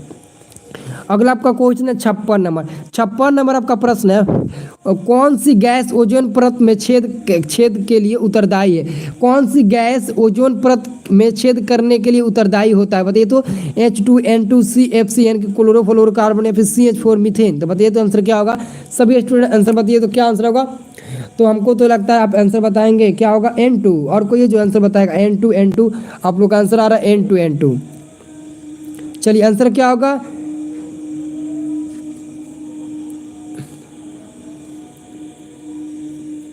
आंसर बताइए।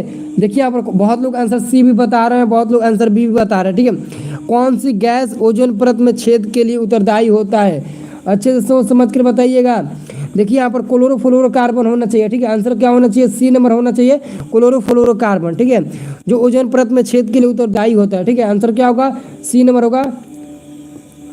आंसर क्या होगा? सी नंबर होना चाहिए, बी नंबर नहीं। N2 थोड़ी ना होगा, नाइट्रोजन गैस थोड़ी ना होगा, CFC होगा। ठीक है, आंसर याद रखना CFC।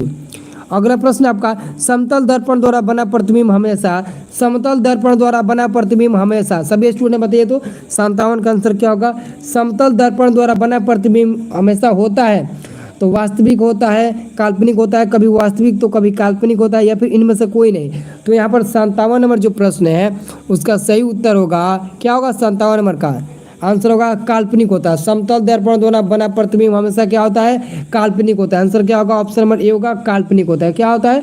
काल्पनिक होता है। अब एक आंसर क्या होगा? सॉरी, आंसर क्या होगा? बी नंबर होगा, काल्पनिक होगा। ठीक है, आंसर क्या होगा? ऑप्शन नंबर बी होगा, काल्पनिक होता है। सभी स्टूडेंट याद रखिएगा। चलिए अगला क्वेश्चन है आपका 58 नंबर प्रश्न है कि किसी वस्तु का आवर्धित प्रतिबिंब बनता है, किसी वस्तु का आवर्धित प्रतिबिंब बनता है अवतल दर्पण से, समतल दर्पण से, उत्तल दर्पण से, या फिर सभी प्रकार के दर्पण से। तो यहाँ पर आप लोग 58 नंबर का आंसर बता सकते हैं। ठीक है, किस प्रकार के दर्पण से मतलब कि आवर्धित प्रतिबिंब बनता है? आंसर बताइए तो सभी स्टूडेंट आंसर बताइए। 58 नंबर काफी महत्वपूर्ण प्रश्न है, 58 नंबर। चलिए यादव अजय अकेला जी ए नंबर, पिंटू जी ए नंबर। चलिए आंसर क्या होगा? ऑप्शन नंबर ए होगा, अवतल दर्पण से। किससे? तो अवतल दर्पण से। ऑप्शन नंबर ए होगा। सभी स्टूडेंट याद रखना, ऑप्शन नंबर ए होगा। ठीक है, क्या होगा? ऑप्शन नंबर ए आपका सही उत्तर होगा। चलिए अगला क्वेश्चन है आपका 59 नंबर प्रश्न है आपका, काल्पनिक प्रतिबिंब हमेशा सीधा होता है, उल्टा होता है, तिरछा होता है, औंधा होता है। तो काल्पनिक प्रतिबिंब हमेशा होता है। सभी स्टूडेंट थोड़ा बताइए तो काल्पनिक प्रतिबिंब कैसा होता है? सभी स्टूडेंट बताइए। काल्पनिक प्रतिबिंब हमेशा सीधा बनता है ना? क्या बनता है? सीधा बनता है। अरे वाह भाई, क्या बात है, वेरी गुड। काल्पनिक प्रतिबिंब हमेशा सीधा बनता है। याद रखिएगा 59 का सही क्या आंसर होगा? 59 का जो सही उत्तर होगा ऑप्शन नंबर ए होगा। क्या होगा? ऑप्शन नंबर ए आपका सही उत्तर होगा, सीधा होता है। ठीक है, अगला आपका प्रश्न है, अभिनेत्र लेंस की फोकस दूरी में परिवर्तन किया जाता है। अभिनेत्र लेंस की फोकस दूरी में परिवर्तन किया जाता है। अभिनेत्र लेंस की फोकस दूरी में परिवर्तन किया जाता है पुतली द्वारा, या फिर ऑप्शन नंबर बी में दृष्टिपटल द्वारा, पक्षाभि द्वारा, या फिर परितारिका द्वारा। ठीक है, तो सब लोग इसका आंसर बताइएगा। देखिए इसका आंसर होना चाहिए ऑप्शन नंबर सी, पक्षाभि मांसपेशियों द्वारा। आंसर होगा आपका सी नंबर, याद रखिएगा सी नंबर सभी स्टूडेंट। ठीक है, क्वेश्चन आपका 61 नंबर प्रश्न आप लोग देखिए। 61 नंबर प्रश्न की स्पेक्ट्रम में किस रंग के किरण का झुकाव अधिक होता है? स्पेक्ट्रम में किस रंग की किरण का झुकाव अधिक होता है? लाल, हरा, पीला, बैंगनी। लाल, हरा, पीला, बैंगनी। सर नाम बोली सना सर जी, नाम में क्या रखा है? सब तो पढ़ाई में रखा है ना। स्पेक्ट्रम में किस रंग की किरण का झुकाव अधिक होता है? स्पेक्ट्रम में किस रंग की किरण का झुकाव अधिक होता है? लाल रंग, हरा रंग, पीला रंग, बैंगनी रंग। तो देखिए इसका आंसर होगा डी नंबर। आंसर क्या होगा? देखिए आंसर होगा डी नंबर। देखिए जिस रंग का तरंग दैर्घ्य कम होता है उसका मतलब झुकाव जो होता है ना वो अधिक होता है। तो बैंगनी रंग का तरंग दैर्घ्य सबसे कम होता है तो इसका झुकाव सबसे अधिक होगा। तो आंसर होगा आपका डी नंबर। बैंगनी का तरंग दैर्घ्य कम होता है तो झुकाव इसका अधिक होगा। अगला क्वेश्चन आपका 62 नंबर, स्पेक्ट्रम प्राप्त करने के लिए किसका उपयोग होता है? स्पेक्ट्रम प्राप्त करने के लिए किसका उपयोग होता है? सभी स्टूडेंट बताइए तो स्पेक्ट्रम प्राप्त करने के लिए किसका उपयोग किया जाता है? स्पेक्ट्रम प्राप्त करने के लिए किसका उपयोग किया जाता है? चलिए बताइए तो अंकित कुमार यादव, चंदन प्रांक, नीतीश, राकेश प्रताप सिंह, रंजय, निकेता कुमारी और चंदन। चलिए भुवनेश्वर यादव, उत्तम यादव, पिंटू, फनी भाई, आलोक कुमार, नीतीश गुरुपान, भुवनेश्वर जी। ठीक है, MI टेक। चलिए बहुत बहुत शुक्रिया आप सभी को। आंसर मिल गया डी नंबर प्रिज्म। स्पेक्ट्रम प्राप्त करने के लिए प्रिज्म का उपयोग होता है और एक साधारण प्रिज्म में मुख्य 5 सतह होते हैं। एक साधारण प्रिज्म में मुख्य रूप से 5 सतह होते हैं। ठीक है, अगला आपका क्वेश्चन है 100 वाट विद्युत बल्ब पर 100 वाट विद्युत बल्ब 220 वोल्ट विद्युत मेन से जोड़ा जाता है तो प्रवाहित धारा का मान होगा। प्रवाहित धारा आर का मान क्या होगा? सभी स्टूडेंट आर बताइए तो आर का मान क्या होगा? सबसे पहले तो आप 100 को 220 से आप लोग भाग दे दीजिए, आपका आंसर मिल जाएगा 250 से। ये कटेगा 0 से 0 बार में कितना 100 ना है तो ये कटेगा 2 बार में, ये 5 बार में, तो 0.4 एम्पियर मिलेगा जो ऑप्शन नंबर बी को काम करेगा।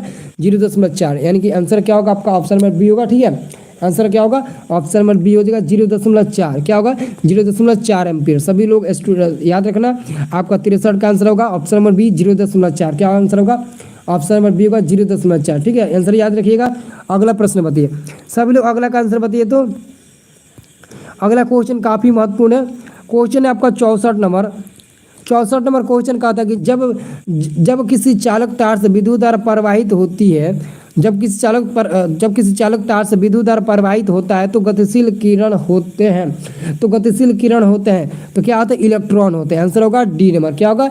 डी नंबर होगा इलेक्ट्रॉन होते हैं। क्या आंसर होगा? डी नंबर इलेक्ट्रॉन होगा। क्या होगा? इलेक्ट्रॉन होगा। चलिए अगला प्रश्न आपका है, अगला क्वेश्चन का आंसर आप लोग बताइए तो थोड़ा देखिए तो इसका आंसर सब करने में क्या मिल रहा है? किस विद्युत बल्ब पर 220 वोल्ट पर 100 वाट अंकित है।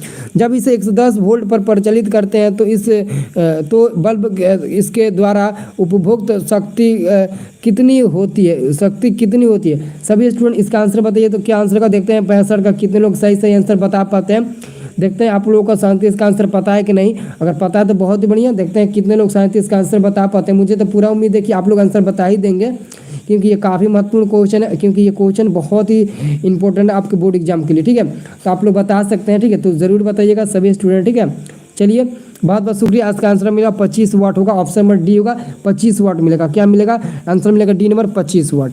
अगला क्वेश्चन बताइए तो अगला क्वेश्चन है बैटरी से किस प्रकार की धारा प्राप्त होती है। अगला क्वेश्चन है बैटरी से किस प्रकार की धारा प्राप्त होती है। बैटरी से किस प्रकार की धारा प्राप्त होती है सभी लोग बताइए तो। देखिए इसका आंसर मैंने अगले वाले वीडियो में गलती से मैंने आपको बता दिया था, मतलब कि अलग बता दिया था गलती से। तो बैटरी से किस प्रकार की धारा प्राप्त होती है आप लोग बता देना। ठीक है, मैंने इसके पहले वाले वीडियो में थोड़ा मतलब कि बाय द वे गलती से मिस्टेक हो गया था। ठीक है, तो वहाँ पर मैंने गलती बता दिया था। इसका आंसर आपका होगा ऑप्शन नंबर ए होगा डिस्ट धारा यानी कि डायरेक्ट करंट, डीसी होगा। ठीक है, बैटरी से डायरेक्ट करंट प्राप्त होता है। आंसर याद रखना, मैंने अगले वाले वीडियो में गलती बता रखा था, उसके लिए सॉरी। ठीक है, चलिए अगला क्वेश्चन आप लोग देखिए। अगला क्वेश्चन है विद्युत चुम्बकीय प्रेरणा की खोज किसने की थी। विद्युत चुम्बकीय प्रेरणा की खोज किसने की थी? विद्युत चुम्बकीय प्रेरणा की खोज किसने की थी? फैराडे, मैक्सवेल, एम्पियर या फिर फ्लेमिंग ने। तो आंसर बताइए सभी स्टूडेंट। बहुत इंपॉर्टेंट क्वेश्चन से सभी स्टूडेंट आंसर बताइए, काफ़ी महत्वपूर्ण क्वेश्चन। ठीक है, आंसर क्या होगा? आंसर होगा फैराडे ने। आंसर क्या होगा? ऑप्शन नंबर ए होगा फैराडे ने। विद्युत चुम्बकीय प्रेरणा की खोज किसने की थी? तो फैराडे ने की थी। आंसर होगा आपका ऑप्शन नंबर ए होगा फैराडे ने। किसने की? तो फैराडे ने। जो भी स्टूडेंट वीडियो को लाइक नहीं किया है प्लीज़ वीडियो को थोड़ा लाइक करके मतलब कि 200 लाइक कंप्लीट कर दीजिए। तो आप ही लोग के हाथों में है 200 लाइक कंप्लीट करना, तो प्लीज़ 200 लाइक कंप्लीट कर दीजिए। ये आप लोगों का मतलब कि बस में है, तो प्लीज़ 200 लाइक कंप्लीट कर दीजिए। सभी स्टूडेंट एक साथ करेंगे लाइक तो 200 कंप्लीट हो जाएगा। तो आंसर अगला क्वेश्चन देखिए। अगला आपका क्वेश्चन है 68 नंबर। 68 नंबर प्रश्न है कि विद्युत जनित्र का सिद्धांत आधारित है। विद्युत जनित्र का सिद्धांत जो होता है वो आधारित होता है। तो बताइए तो विद्युत जनित्र का सिद्धांत किस पर आधारित होता है? विद्युत धारा के उसमें प्रभाव पर, प्रेरित विद्युत पर, या फिर विद्युत धारा के विद्युतीय चुंबकीय प्रेरण पर, या फिर प्रेरित चुंबकत्व पर। बताइए तो आंसर क्या होगा? देखिए इसका आंसर होगा सी नंबर। सभी स्टूडेंट याद रखना, आंसर होगा सी नंबर। विद्युत चुंबकीय प्रेरण के सिद्धांत पर कार्य करता है। ठीक है, सभी स्टूडेंट याद रखना, सी नंबर आंसर होगा। क्या होगा? 68 का सी नंबर आंसर होगा। चलिए अगला क्वेश्चन है नवीकरणीय ऊर्जा स्रोत है। नवीकरणीय ऊर्जा स्रोत है। सभी स्टूडेंट 69 का आंसर बताइए। नवीकरणीय ऊर्जा स्रोत है। नवीकरणीय ऊर्जा स्रोत है। नवीकरणीय ऊर्जा स्रोत है। बहुत इंपॉर्टेंट क्वेश्चन है कि नवीकरणीय ऊर्जा स्रोत है। तो नवीकरणीय ऊर्जा स्रोत बताइए तो सभी स्टूडेंट क्या होता है? नवीकरणीय ऊर्जा स्रोत कौन है? तो यहाँ पर देख सकते हैं ए भी तो होगा नहीं, तो कोल से प्राप्त ऊर्जा। तो देखिए यहाँ पर जो आंसर होगा ना, हमको लगता है आंसर सौर ऊर्जा ना होगा, बी नंबर होगा। हाँ बिल्कुल होगा, बी नंबर सौर ऊर्जा। नवीकरणीय ऊर्जा का स्रोत क्या है? सौर ऊर्जा। ऑप्शन नंबर बी आपका सही उत्तर होगा। चलिए वेरी गुड। अब देखिए हम लोग अगला क्वेश्चन की ओर चलते हैं। 70 नंबर क्वेश्चन पर आ चुके हैं, ठीक है। 70 नंबर क्वेश्चन पर हम लोग आ चुके हैं। 70 नंबर क्वेश्चन है, अनविकरणीय ऊर्जा स्रोत है। अनविकरणीय ऊर्जा स्रोत बताइए तो 70 का आंसर। और अनविकरणीय ऊर्जा स्रोत क्या है? एक्चुअल में कोयला तो होता है अनविकरणीय ऊर्जा स्रोत, लेकिन कोयला ऑप्शन में नहीं दिया है। जीवाश्म ईंधन, सौर ऊर्जा, पवन ऊर्जा, विद्युत ऊर्जा। तो देखिए जो भी ऊर्जा दिया है ये सभी क्या होता है? अनविकरणीय ऊर्जा का स्रोत नहीं बल्कि नवीकरणीय ऊर्जा का स्रोत होता है। लेकिन जो ऑप्शन नंबर ए में दिया जीवाश्म ईंधन, ये अनविकरणीय ऊर्जा का स्रोत होता है। आंसर होगा क्या होगा? 70 का ऑप्शन नंबर ए होगा। क्या होगा? 70 का ऑप्शन नंबर ए होगा, ठीक है। सभी स्टूडेंट याद रखना। चलिए मुमताज मियाँ जी, चलिए आंसर होगा ऑप्शन नंबर ए। क्या होगा? ऑप्शन नंबर ए होगा, ठीक है। अगला आपका प्रश्न, एक उत्तम ईंधन है, एक उत्तम ईंधन है जिसका नाम क्या होता है? सभी लोग बताइए तो। एक उत्तम ईंधन है जिसका नाम बताइए तो आप लोग। कोयला, लकड़ी, पेट्रोलियम या फिर जैव गैस। सभी लोग एक उत्तम ईंधन आपको बताना है। एक उत्तम ईंधन क्या होता है? सभी लोग थोड़ा बताइए तो। सभी लोग आंसर कमेंट करिए। रूबी देवी, चलिए वेरी गुड। शिवम जी, और यहाँ पर निकिता कुमार जी, नीतीश ग्रोम, फन्नी भाई जी, चलिए। नैया पंडित जी, चलिए वेरी गुड। बताइए तो आंसर क्या होगा? देखिए 71 का आंसर आ गया। चंदन प्रांग का डी नंबर आया, ठीक है। एक्चुअली में आंसर डी ही होगा, ठीक है। जैव गैस होगा, आंसर होगा डी नंबर। ए नंबर नहीं होगा। ए नंबर कोयला, ये तो अनविकरणीय ऊर्जा का स्रोत होगा। आंसर होगा डी नंबर, ठीक है। चलिए अगला प्रश्न आपका है, अगला प्रश्न आपका 24 नंबर है, ठीक है। 24 नंबर आपका प्रश्न है, कोई तत्व ऑक्सीजन के साथ अभिक्रिया कर उच्च गलनांक वाला यौगिक निर्धारित करती है। यह यौगिक जल में विलय है तो वह तत्व हो सकता है। वह तत्व क्या हो सकता है? थोड़ा आप लोग बताने का प्रयास करिएगा। वह तत्व क्या हो सकता है? बहुत इंपॉर्टेंट क्वेश्चन है।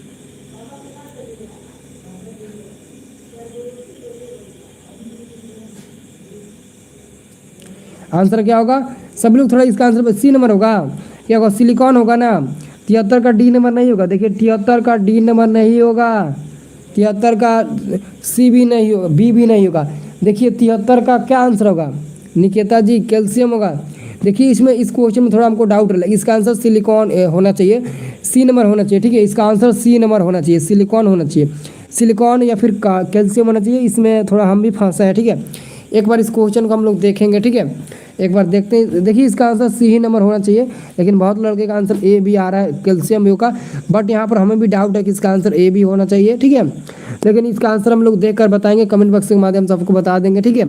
74 नंबर का आंसर बताइए तो। निम्नलिखित अभिक्रिया में अपघटन की अभिक्रिया कौन है? निम्नलिखित अभिक्रियाओं में अपघटन अभिक्रिया का उदाहरण आपको बताना है। अपघटन अभिक्रिया का उदाहरण क्या होता है? सभी स्टूडेंट बताइए अपघटन अभिक्रिया का उदाहरण क्या होता है? तो देखिए अपघटन अभिक्रिया का उदाहरण ऑप्शन नंबर ए होगा, ठीक है। NaOH सोडियम हाइड्रोक्साइड HCl के साथ अभिक्रिया किया है तो HCl लवण का निर्माण किया है, जो नमक रासायनिक सूत्र होता है, और साथ में एक जल का निर्माण किया है। यही होता है अपघटन अभिक्रिया, ठीक है। एक्चुअल में आप लोग ऑप्शन नंबर ए याद रखिएगा। चलिए अगला क्वेश्चन है, निम्नलिखित में कौन लवण है? निम्नलिखित में कौन लवण है आपको बताना है। लवण कौन है? तो ऑप्शन नंबर सी तो अम्ल हो जाएगा, सी तो होगा नहीं। और ए भी एक अम्ल होगा, ए भी अम्ल होगा, और सी भी अम्ल होगा। तो ये तो कभी होगा नहीं। तो आपका 75 का जो सही उत्तर होगा ऑप्शन नंबर क्या होगा? नहीं, सॉरी, बिल्कुल सॉरी। यहाँ पर सी ही नंबर होगा, क्योंकि सी नंबर में K2SO4 एक लवण होता है। मैंने समझा कि H2SO4 दिया है, क्योंकि H2SO4 एक सल्फ्यूरिक अम्ल होता है। तो इसका आंसर सी ही नंबर होना चाहिए, K2SO4। मैं मतलब कि सोचा था कि H2SO4, मैं मतलब कि गलती से मैं देख लिया था, ठीक है। आंसर क्या होगा आपका? ऑप्शन नंबर सी सही उत्तर होगा। क्या होगा? ऑप्शन नंबर सी आपका सही उत्तर होगा। चलिए अगला क्वेश्चन है, अगला क्वेश्चन देखिए। अगला आपका क्वेश्चन है 76 नंबर। काफ़ी महत्वपूर्ण क्वेश्चन है 76 नंबर। इसका आंसर सभी लोग बताइएगा। 76 नंबर का आंसर क्या है? बहुत ही इंपॉर्टेंट क्वेश्चन है 76 नंबर। 76 नंबर बहुत इंपॉर्टेंट क्वेश्चन, सभी लोग आंसर करिएगा।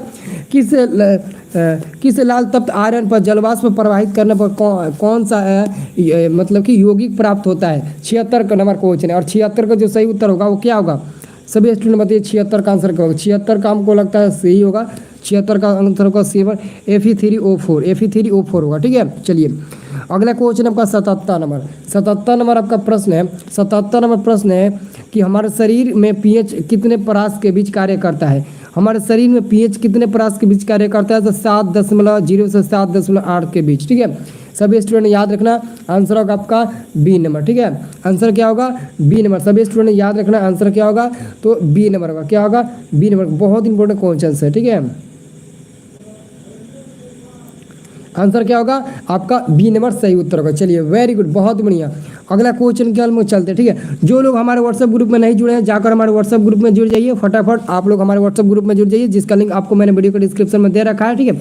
अगर आप सभी स्टूडेंट को एग्जाम, जो फाइनल एग्जाम होता है, फाइनल एग्जाम में मतलब कि एग्जाम से 1 घंटा पहले 45 मिनट 40 मिनट 50 मिनट पहले लीक पेपर चाहिए, यानी कि वायरल जो पेपर हो जाता है 1 घंटा पहले हर विषय का, तो अगर आप लोगों को उसका पेपर चाहिए होगा एग्जाम में, एग्जाम के दिन, तो हमारे सेकंड चैनल को जाकर सब्सक्राइब कर लीजिएगा।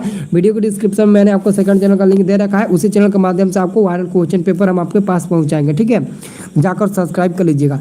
अगला क्वेश्चन आपका 78 नंबर, शुद्ध सोने को व्यक्त किया जाता है, शुद्ध सोने को व्यक्त किया जाता है, 78 नंबर प्रश्न है। और शुद्ध सोने को हम लोग व्यक्त किससे करते हैं, तो 24 कैरेट के रूप में बोलते हैं, ठीक है। आभूषण बनाने वाला सोना 22 कैरेट का होता है, जबकि शुद्ध सोना को व्यक्त करते हैं 24 कैरेट के रूप में, ठीक है।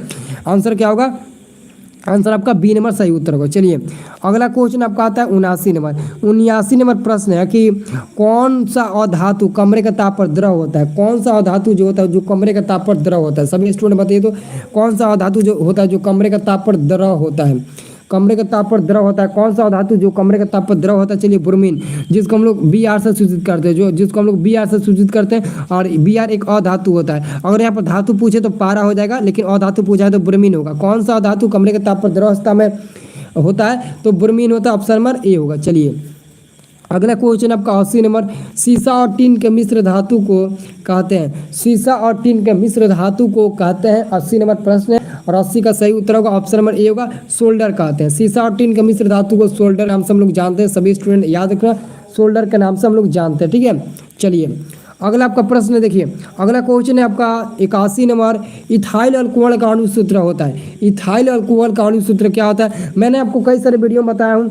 सर आपका नाम क्या है, मेरे न्यू फ्रेंड पूछा है, तो मेरा नाम रंजन सर है, ठीक है। आप मुझे रंजन सर बोल सकते हैं, ठीक है। एक्चुअली मेरा ओरिजिनल नाम यही है, रंजन सर, ठीक है। क्या मेरा अच्छा नाम है, आप लोग थोड़ा कमेंट करके बताइए तो, रंजन सर, ठीक है। रंजन सर, आप लोग रंजन सर के नाम से मेरा नंबर सेव कर सकते हो, कोई दिक्कत नहीं है, ठीक है। रंजन सर, ठीक है, कमेंट कर दीजिए, मतलब कि आप लोग सेव कर लीजिएगा, study plus by Ranjan sir, ठीक है। तो इथाइल अल्कोहल का अणु सूत्र होता है, ऑप्शन नंबर बी होगा, H5OH होता है। बहुत लोग हमारे व्हाट्सअप नंबर मांग रहे हैं, तो मैं आपको बता दूं, मैं आपको व्हाट्सअप नंबर दे देता हूं, ठीक है। बट यहाँ पर एक और बात मैं आपको बता देता हूं, अगर आप लोगों को 2023 में एग्जाम देकर अच्छे नंबर लाना है, तो मेरे पास इंग्लिश का छोड़कर बाकी सभी विषय का ऑब्जेक्टिव क्वेश्चन का PDF है। और जो मैं आपको ऑब्जेक्टिव क्वेश्चन दूंगा वो 2023 बोर्ड परीक्षा में फंसेगा, जो हंसेगा वो फंसेगा, एकदम फंसेगा, यानी कि 100% लड़ेगा 2023 बोर्ड परीक्षा में। तो आप लोगों को अगर लेना होगा तो मैं 5 subject, math, social science, Sanskrit और हिंदी, 5 सब्जेक्ट का ऑब्जेक्टिव क्वेश्चन का ऑलरेडी मैंने PDF बना कर रखा है। अगर आप लोगों को चाहिए होगा तो मात्र 150 रुपया हमारे मोबाइल नंबर पर पेमेंट करके लेना होगा। मोबाइल नंबर मैं आपको दे देता हूँ, 150 रुपया गूगल पे, फोन पे, पेटीएम के जरिए ले सकते हैं। अगर नहीं चलाते हैं तो मार्केट में जाकर या फिर किसी भी दोस्त वगैरह से आप करवा कर ले लीजिएगा। देखिए 150 रुपये कोई ज़्यादा इनकम नहीं है, अगर 150 रुपये अभी खर्च कर देते हैं तो पूरा एग्जाम में आप काम आ जाइएगा। क्योंकि आप ट्यूशन कोचिंग वगैरह पढ़ते हैं तो वहाँ पर तो ज़्यादा पैसा बर्बाद कर देते हैं, तो वहाँ पर भी कभी नहीं सोचते हैं। लेकिन आपको यहाँ पर 150 रुपया लग रहा है तो आप काफ़ी ज़्यादा सोच रहे हैं, सोचिए मत, ठीक है। सोचने से ज़्यादा काम मतलब कि काम में गड़बड़ी हो जाती है, तो आपको सोचना नहीं है, डायरेक्ट हमला करना, ठीक है। तो मोबाइल नंबर है 9693779407, इस नंबर पर ऑनलाइन पेमेंट करिए और लीजिए 150 रुपये में, ठीक है। 150 रुपये में आप लोग लीजिए, ठीक है। चलिए अगला क्वेश्चन आपका 82 नंबर आपका प्रश्न है कि निम्नलिखित में कौन सा एरोमेटिक हाइड्रोकार्बन है। एरोमेटिक हाइड्रोकार्बन बताइए तो, सभी स्टूडेंट बताइए निम्नलिखित में कौन एरोमेटिक हाइड्रोकार्बन है। निम्नलिखित में कौन एरोमेटिक हाइड्रोकार्बन है, बहुत इंपॉर्टेंट क्वेश्चन है, कौन एरोमेटिक हाइड्रोकार्बन है। सभी स्टूडेंट याद रखिएगा, ऑप्शन नंबर सी होगा C6H6, जो बेंजीन का अणुसूत्र होता है, ये बेंजीन का अणुसूत्र होता है, ठीक है। यह बेंजीन का आणविक सूत्र होता है और यही एक मतलब कि एरोमेटिक हाइड्रोकार्बन भी होता है, यह एक एरोमेटिक हाइड्रोकार्बन भी होता है। रंजन सर नाम बताने के लिए थैंक्स। चलिए बहुत बढ़िया, आंसर क्या होगा, मॉर्निंग में 5 बजे। चलिए वेरी गुड, बहुत बढ़िया। क्या आंसर होगा, आंसर होगा सी नंबर। और 83 नंबर प्रश्न के निम्नलिखित में किस हाइड्रोकार्बन में 3 अबंध बनते हैं। तो देखिए आपको ऑप्शन नंबर सी में मिलेगा C3H4, C3H4 में 3 अबंध पाए जाते हैं, ठीक है। C3H4 में 3 अबंध पाए जाते हैं, तो 83 का आंसर होगा सी नंबर। 83 का आंसर क्या होगा, सी नंबर, ठीक है। चलिए दिवाकर जी बहुत बहुत शुक्रिया।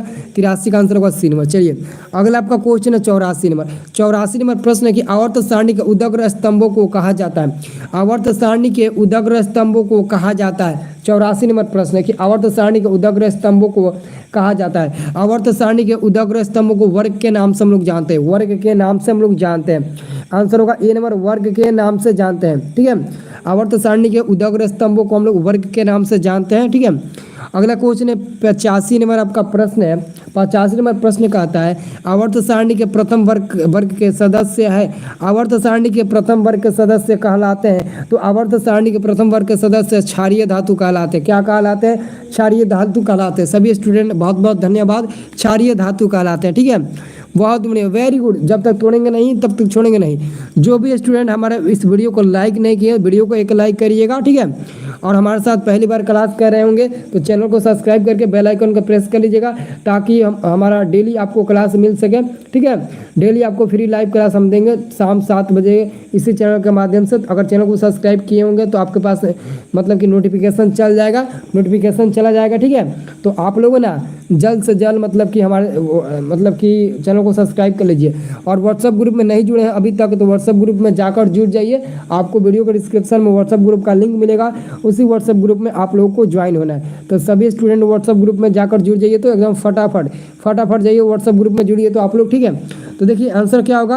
आवर्त सारणी के शून्य वर्ग का तत्व क्या होता है? तो हीलियम होता है। ऑप्शन नंबर आपका होगा बी नंबर, हीलियम। हीलियम आवर्त सारणी के ग्रुप 18 का तत्व होता है और ग्रुप 18 का तत्व शून्य वर्ग का तत्व कहलाता है। तो आंसर क्या होगा आपका? आंसर हो जाएगा ऑप्शन नंबर बी नंबर का। क्या होगा? ऑप्शन नंबर बी को। चलिए वेरी गुड। अगला हम लोग क्वेश्चन देखते हैं। अगला क्वेश्चन आपका 87 नंबर। 87 नंबर काफी महत्वपूर्ण क्वेश्चन है। विभिन्न क्रियाओं के फलस्वरूप बने हानिकारक पदार्थों को शरीर से बाहर निकालने के तंत्र को कहते हैं। निकालने के तंत्र को क्या कहते हैं? चलिए सभी लोग बताइए तो एकदम फटाफट आंसर बताइए। बहुत इंपॉर्टेंट क्वेश्चन। चलिए वेरी गुड, बहुत बढ़िया, वेरी गुड। चलिए आंसर क्या होगा? अरे वाह भाई क्या बात है, वेरी गुड, बहुत बढ़िया। आंसर क्या होगा? डी नंबर ना होगा, उत्सर्जन तंत्र। क्या होगा? डी नंबर होगा। भाई सहारा जिला से का कोई है क्या? चलिए आंसर क्या होगा? आंसर आपका होगा नहीं, तंत्रिका तंत्र नहीं होना चाहिए। ठीक है, तंत्रिका तंत्र नहीं होना चाहिए, आंसर होना चाहिए उत्सर्जन तंत्र। आंसर होगा डी नंबर। ठीक है, उत्सर्जन तंत्र आप लोग याद रखिएगा सभी स्टूडेंट। क्या याद रखिएगा? उत्सर्जन तंत्र। ठीक है, चलिए अगला क्वेश्चन है आपका 88 नंबर। 88 नंबर प्रश्न है कि एक कृत्रिम वृक्क नाइट्रोजनी अपशिष्टों उत्पादों को रुधिर से किस प्रक्रिया द्वारा निकालता है? किस प्रक्रिया द्वारा निकालता है? तो देखिएगा जो आपका 88 नंबर प्रश्न है इसका आंसर होगा किसके द्वारा? अपवाहन द्वारा। आंसर होगा आपका इसका भी डी नंबर आंसर होगा अपवाहन द्वारा। इसका भी आंसर होगा डी नंबर अपवाहन द्वारा। ठीक है, इसका भी आंसर होगा डी नंबर अपवाहन द्वारा। ठीक है, आप लोग आंसर क्या याद रखिएगा? ऑप्शन नंबर डी अपवाहन द्वारा। ठीक है, चलिए अगला क्वेश्चन है मनुष्य के शरीर की सबसे बड़ी ग्रंथि है। मनुष्य के शरीर की सबसे बड़ी ग्रंथि है। मनुष्य के शरीर की सबसे बड़ी ग्रंथि क्या होती है? मेरे प्यारे स्टूडेंट, मनुष्य के शरीर की सबसे बड़ी ग्रंथि क्या होती है? बहुत इंपॉर्टेंट क्वेश्चन है कि मनुष्य के शरीर की सबसे बड़ी ग्रंथि क्या होती है? देखिए मनुष्य के शरीर की जो सबसे बड़ी ग्रंथि है उसका नाम है लीवर। क्या है? लीवर, जिसको हम लोग यकृत भी बोलते हैं। ठीक है, उसको हम लोग क्या बोलते हैं? यकृत भी बोलते हैं। तो सभी स्टूडेंट याद रखना, उसको हम क्या बोलते हैं? यकृत भी बोलते हैं। ठीक है, बहुत इंपॉर्टेंट क्वेश्चन। ठीक है, याद रखिएगा, उसको हम लोग यकृत भी बोलते हैं। ठीक है, आंसर याद रखना लीवर होगा, यकृत भी इसका नाम देते हैं। अगला क्वेश्चन है ग्वाइटर अथवा घेंगा पनपता है। देखिए आयोडीन की कमी के कारण ग्वाइटर अथवा घेंगा नामक बीमारी होती है। मैंने आपको मतलब ये क्वेश्चन 2 बार आ गया, मैं आपको ऑलरेडी बता चुका हूँ। ग्वाइटर अथवा घेंगा नामक बीमारी पनपता है तो आयोडीन की कमी से। ऑप्शन नंबर बी आपका सही उत्तर होगा। क्या होगा? ऑप्शन नंबर बी आपका सही उत्तर होगा। चलिए अगला प्रश्न की हम लोग चलते हैं।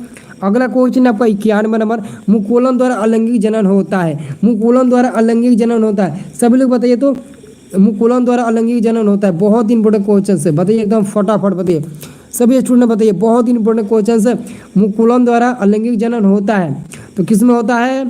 ऑप्शन नंबर ए होगा, बी होगा, सी होगा, डी होगा। तो आंसर होगा आपका क्या? आंसर होगा ए हाइड्रा में। ठीक है, आंसर क्या होगा? हाइड्रा में। ऑप्शन नंबर ए आपका सही उत्तर होगा। क्या होगा? ऑप्शन नंबर ए आपका सही उत्तर होगा। चलिए अगला क्वेश्चन है 92 नंबर। कोशिका झिल्ली किस प्रकार की झिल्ली है? कोशिका झिल्ली किस प्रकार की झिल्ली है? मॉर्निंग में क्लास है सर, मॉर्निंग में चलेगा 8:30 बजे से 6:30 बजे से, 2 क्लास 8:30 1 6:30। ठीक है, कोशिका झिल्ली किस प्रकार की झिल्ली है?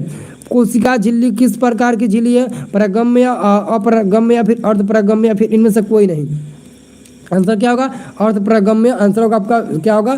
आंसर आपका सी नंबर होगा अर्धपरागम्य। ठीक है, आंसर क्या होगा? आंसर आपका सी नंबर होगा अर्धपरागम्य। ठीक है, आंसर क्या होगा? सी नंबर अर्धपरागम्य। ठीक है, सभी स्टूडेंट ने याद रखना अर्धपरागम्य होगा। ठीक है, बहुत इंपॉर्टेंट क्वेश्चन है, बहुत इंपॉर्टेंट। चलिए अगला क्वेश्चन को हम लोग ध्यान देंगे। जिन शब्द किसने प्रस्तुत किया? जिन शब्द किसने प्रस्तुत किया? सभी स्टूडेंट बताइए, जिन शब्द किसने प्रस्तुत किया? जिन शब्द किसने प्रस्तुत किया? जॉनसन, लेमार्क या फिर मेंडल या फिर ग्रिफिथ? बताइए 93 का आंसर क्या होगा? देखिए जिन शब्द का प्रस्तुत किसने किया था? जिन शब्द का प्रस्तुत किसने किया था? जिन शब्द किसने प्रस्तुत किया था? आंसर होगा ऑप्शन में जॉनसन। ऑप्शन नंबर होगा जॉनसन। ठीक है, ऑप्शन नंबर होगा जॉनसन।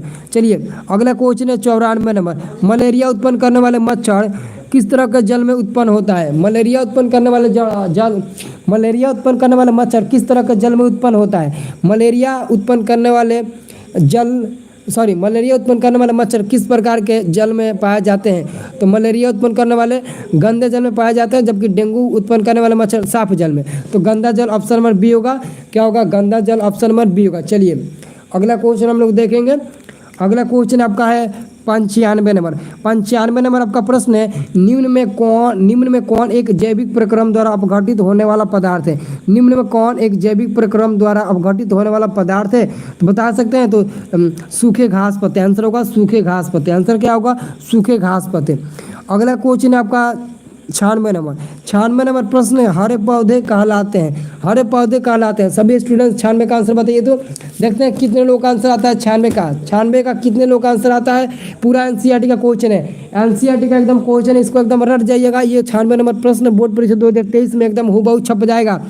2023 में हूबहू छप जाएगा। आप लोग याद रखिए, हरे पौधे कहलाते हैं। हरे पौधे क्या कहलाते हैं? उत्पादक कहलाते हैं। आंसर होगा आपका ऑप्शन नंबर ए होगा। हरे पौधे उत्पादक कहलाते हैं। उत्पादक कहलाते हैं। हरे पौधे कहलाते हैं तो उत्पादक कहलाते हैं। सभी स्टूडेंट याद रखना, हरे पौधे कहलाते हैं तो उत्पादक कहलाते हैं। ठीक है, सभी स्टूडेंट याद रखना, हरे पौधे कहलाते हैं तो उत्पादक कहलाते हैं। ठीक है, मैं आपको एक बात बताना चाहता हूं जो आप सभी स्टूडेंट के लिए बहुत ही खुशखबरी की बात है। इस बार कितना % ऑब्जेक्टिव क्वेश्चन पूछा जाएगा और क्या पैटर्न रहेगा परीक्षा का, यहाँ पर दोस्तों मैं आपको फुल जानकारी बताया हूँ। ठीक है, अभी मतलब कि तुरंत जानकारी मिला, क्योंकि दोस्तों ये बिहार बोर्ड है, कब किस तरह का पैटर्न पूछेगा ये किसी को मालूम नहीं होता है। बहुत पहले नोटिस मिली थी कि इस बार ऑब्जेक्टिव प्रश्नों की संख्या घटा दी जाएगी, 50% कर दी जाएगी, लेकिन अभी भी कंफर्म नहीं हो पाया कि 50% या फिर 60% या फिर 100% ऑब्जेक्टिव पूछेगा। बहुत लोगों का इसमें कंफ्यूजन है। देखिए जब तक सेंटर एग्जाम समाप्त नहीं हो जाता तब तक हम कुछ नहीं इसके बारे में कर सकते। उसके लिए दोस्तों एक यहाँ पर मतलब कि अपडेट आई है जिसको आप लोग जाना बहुत ही जरूरी है। आप लोग मतलब कि गूगल ओपन कर लेना, सभी लोग अपने अपने मोबाइल में गूगल ओपन कर लेना। ठीक है, मैंने यहाँ पर गूगल ओपन कर लिया। देखिए अगर आप लोग गूगल ओपन करते हैं ना तो 18 तारीख से और कितने स्कूलों में 20 तारीख से आपका जो द्वितीय शाब्दिक परीक्षा होने वाला है ना, सेकेंड टर्मिनल एग्जाम, जो आपका सेकेंड टर्मिनल एग्जाम मतलब कि जो टेस्ट परीक्षा होने वाला है ना, उसका क्वेश्चन पेपर मैं आपको एक दिन पहले दे दूंगा। अगर आपका 18 से एग्जाम है तो 17 का दे दूंगा, 20 का एग्जाम होगा तो आपको 19 तारीख को दे दूंगा। तो आपको कहाँ से मिलेगा? आपको सबसे पहले यहाँ पर आपको आकर देख लेना है। तो सबसे पहले गूगल ओपन कर सर्च करिएगा mgbresult.com, mgbresult.com। सभी लोग सर्च करिएगा mgbresult.com और यहाँ पर लिख लीजिए पहले कॉपी पर कि आपको यहीं पर आकर सर्च करके लेना है। mgbresult.com स्क्रीन ले लीजिए, आपको mgbresult.com सर्च करना है। जैसे ही आप लोग mgbresult.com सर्च करेंगे तो आप लोगों के सामने एक पेज ओपन होगा। ठीक है, आप लोगों के सामने एक पेज ओपन होगा। यहाँ से आप मतलब कि हमारे मतलब कि यहाँ पर मतलब कि ऐप डाउनलोड भी कर सकते हैं। ठीक है, ऐप को और नीचे थोड़ा स्क्रॉल करिएगा तो यहाँ पर दोस्तों यहाँ पर आपको बताया गया है कि परीक्षा फॉर्म, मैट्रिक इंटर का परीक्षा फॉर्म कब से भरा जाएगा। 2023 में 100% ऑब्जेक्टिव पूछेगा। इसका मतलब यहाँ पर आप लोग क्लिक करेंगे तो यहाँ पर सब कुछ आपको जानकारी बता दिया गया है। सबसे बड़ी बात यह है कि आपको नीचे थोड़ा स्क्रॉल करेंगे ना तो आपको एक महत्वपूर्ण लिंक मिलेगा सब्जेक्टिव क्वेश्चन का। यहाँ से आप ओम का नियम का सब्जेक्टिव क्वेश्चन 5 नंबर वाला डाउनलोड कर सकते हैं। मैथ का सब्जेक्टिव क्वेश्चन पूरे 30 सब्जेक्टिव क्वेश्चन है और 30 नंबर आपका पूछेगा, 30 में से 15 लड़ जाएगा, वो भी डाउनलोड कर सकते हैं। बायोलॉजी का सब्जेक्टिव डाउनलोड कर सकते हैं। साइंस का सब्जेक्टिव क्वेश्चन यहाँ से डाउनलोड कर सकते हैं। बायोलॉजी का most important subjective question download कर सकते हैं और व्हाट्सएप ग्रुप में ज्वाइन हो सकते हैं। तो आपको आना है किसमें? तो mgbresult.com आपको सर्च करना है। गूगल में आपको क्या सर्च करना है? यहाँ पर गूगल को ओपन करिए और सर्च करिए mgbresult.com। ठीक है, सभी स्टूडेंट गूगल में सर्च करिए mgbresult.com। सभी स्टूडेंट आइए तो गूगल में सर्च करिए, आपको यहाँ पर नीचे बहुत सारा ऑप्शन मिलेगा, ठीक है। जैसे ही आप mgbresult.com ओपन करके नीचे आएंगे ना, तो यहाँ पर आपको बोर्ड परीक्षा 2023 में 100% पूछे जाएंगे सभी छात्रों के लिए। अच्छी खबर, बोर्ड परीक्षा 2023 में 100% ऑब्जेक्टिव कन्फर्म हो गया। यहाँ पर आप लोग देख सकते हैं centre exam admit card, science 10 most important subjective question, सब कुछ यहाँ पर बता दिया गया है। सबसे बड़ी यहाँ पर बात यह है कि यहाँ पर जो परीक्षा फॉर्म को लेकर आवेदन मिली है, यहाँ पर बहुत ही बड़ी अपडेट मिली है। तो सबसे पहले आपको यहाँ आकर सर्च करके देखना है। सभी लोग आकर सर्च करिए। तो सर यूपी का भी बताइए, यूपी का भी जो आपका मतलब कि परीक्षा होने वाला ना, यूपी बोर्ड का जो आपका मतलब टेस्ट परीक्षा होने वाला है ना, सबको पेपर दूंगा, ठीक है। तो सब लोग यहाँ पर mgbresult.com सर्च करिए आकर एक बार, ठीक है। एक बार mgbresult.com आकर सर्च करिए। यहाँ पर दोस्तों आप लोग देखते हैं बिहार विद्यालय परीक्षा समिति की ओर से 2023 में परीक्षा देने वाले सैकड़ों छात्र छात्राओं के लिए खुशखबरी है। बिहार बोर्ड के अध्यक्ष अनंत कुमार किशोर के द्वारा बताया गया है 2 अक्टूबर को सभी स्कूलों में फॉर्म जारी कर दिया जाएगा। हर साल परीक्षा फॉर्म सितंबर के महीने में जारी किया जाता है, लेकिन इस बार सितंबर के महीने में द्वितीय शादी परीक्षा होने वाली, इसलिए परीक्षा फॉर्म 2 अक्टूबर के सभी स्कूलों में जारी किया जाएगा, ठीक है। और यहाँ पर आप इंपॉर्टेंट लिंक पर क्लिक करके सभी विषय का ऑब्जेक्टिव क्वेश्चन डाउनलोड कर सकते हैं। और यहाँ पर देख सकते हैं आपको यहीं से आपको डाउनलोड करने का, ठीक है। यहाँ पर आप लोग सभी लोग पहले देखिए तो आपको क्या सर्च करना है, mgbresult.com सर्च करना है। और जो पहला पेज मिलेगा परीक्षा फॉर्म कैसे मतलब भरे, लेटेस्ट अपडेट को जस्ट नीचे मिलेगा फर्स्ट वाले पर, इस पर क्लिक कर देना है। थोड़ा का वायरल क्वेश्चन पेपर मिलेगा, ठीक है। द्वितीय शैक्षिक परीक्षा 10वीं आउट वायरल क्वेश्चन पेपर आप यहीं से डाउनलोड कर पाएंगे। हर विषय का साइंस, सोशल साइंस, मैथ और यहाँ पर आप हिंदी, संस्कृत, इंग्लिश सभी विषय का यहाँ पर डाउनलोड कर सकते हैं। तो आप लोग यहीं से East and West Study Plus is best. चलिए very good, East and West Study Plus is best. चलिए वेरी गुड, चलिए बहुत बढ़िया, ठीक है। नोट्स मिलेगा सर? हाँ मिलेगा, बिल्कुल मिलेगा, पेमेंट कर देना। जिसको भी नोट्स लेना होगा ऑब्जेक्टिव क्वेश्चन का 2023 में फंसने वाला ऑब्जेक्टिव क्वेश्चन आने वाला 100%, वो मतलब कि नोट्स ले सकते हैं। मोबाइल नंबर है 9693779407। इस नंबर पर ऑनलाइन पेमेंट करके मात्र 150 रुपया ले सकते हैं। मात्र 150 रुपया ऑनलाइन पेमेंट करके आप ले सकते हैं नंबर, ठीक है। 150 रुपये पेमेंट करके ले सकते हैं। बहुत बहुत शुक्रिया आप सभी को, धन्यवाद। और कल आपको इसी समय फिर लाइव मिलेंगे शाम 7 बजे। आप लोग जरूर ज्वाइन होइएगा शाम 7 बजे, ठीक है, PM में, ठीक है। और सुबह में 6:30 बजे और 8:30 बजे आप लोग क्लास कर लीजिएगा, ठीक है। बहुत बहुत शुक्रिया, सभी लोग कमेंट करके जाइएगा। जय हिंद, जय भारत।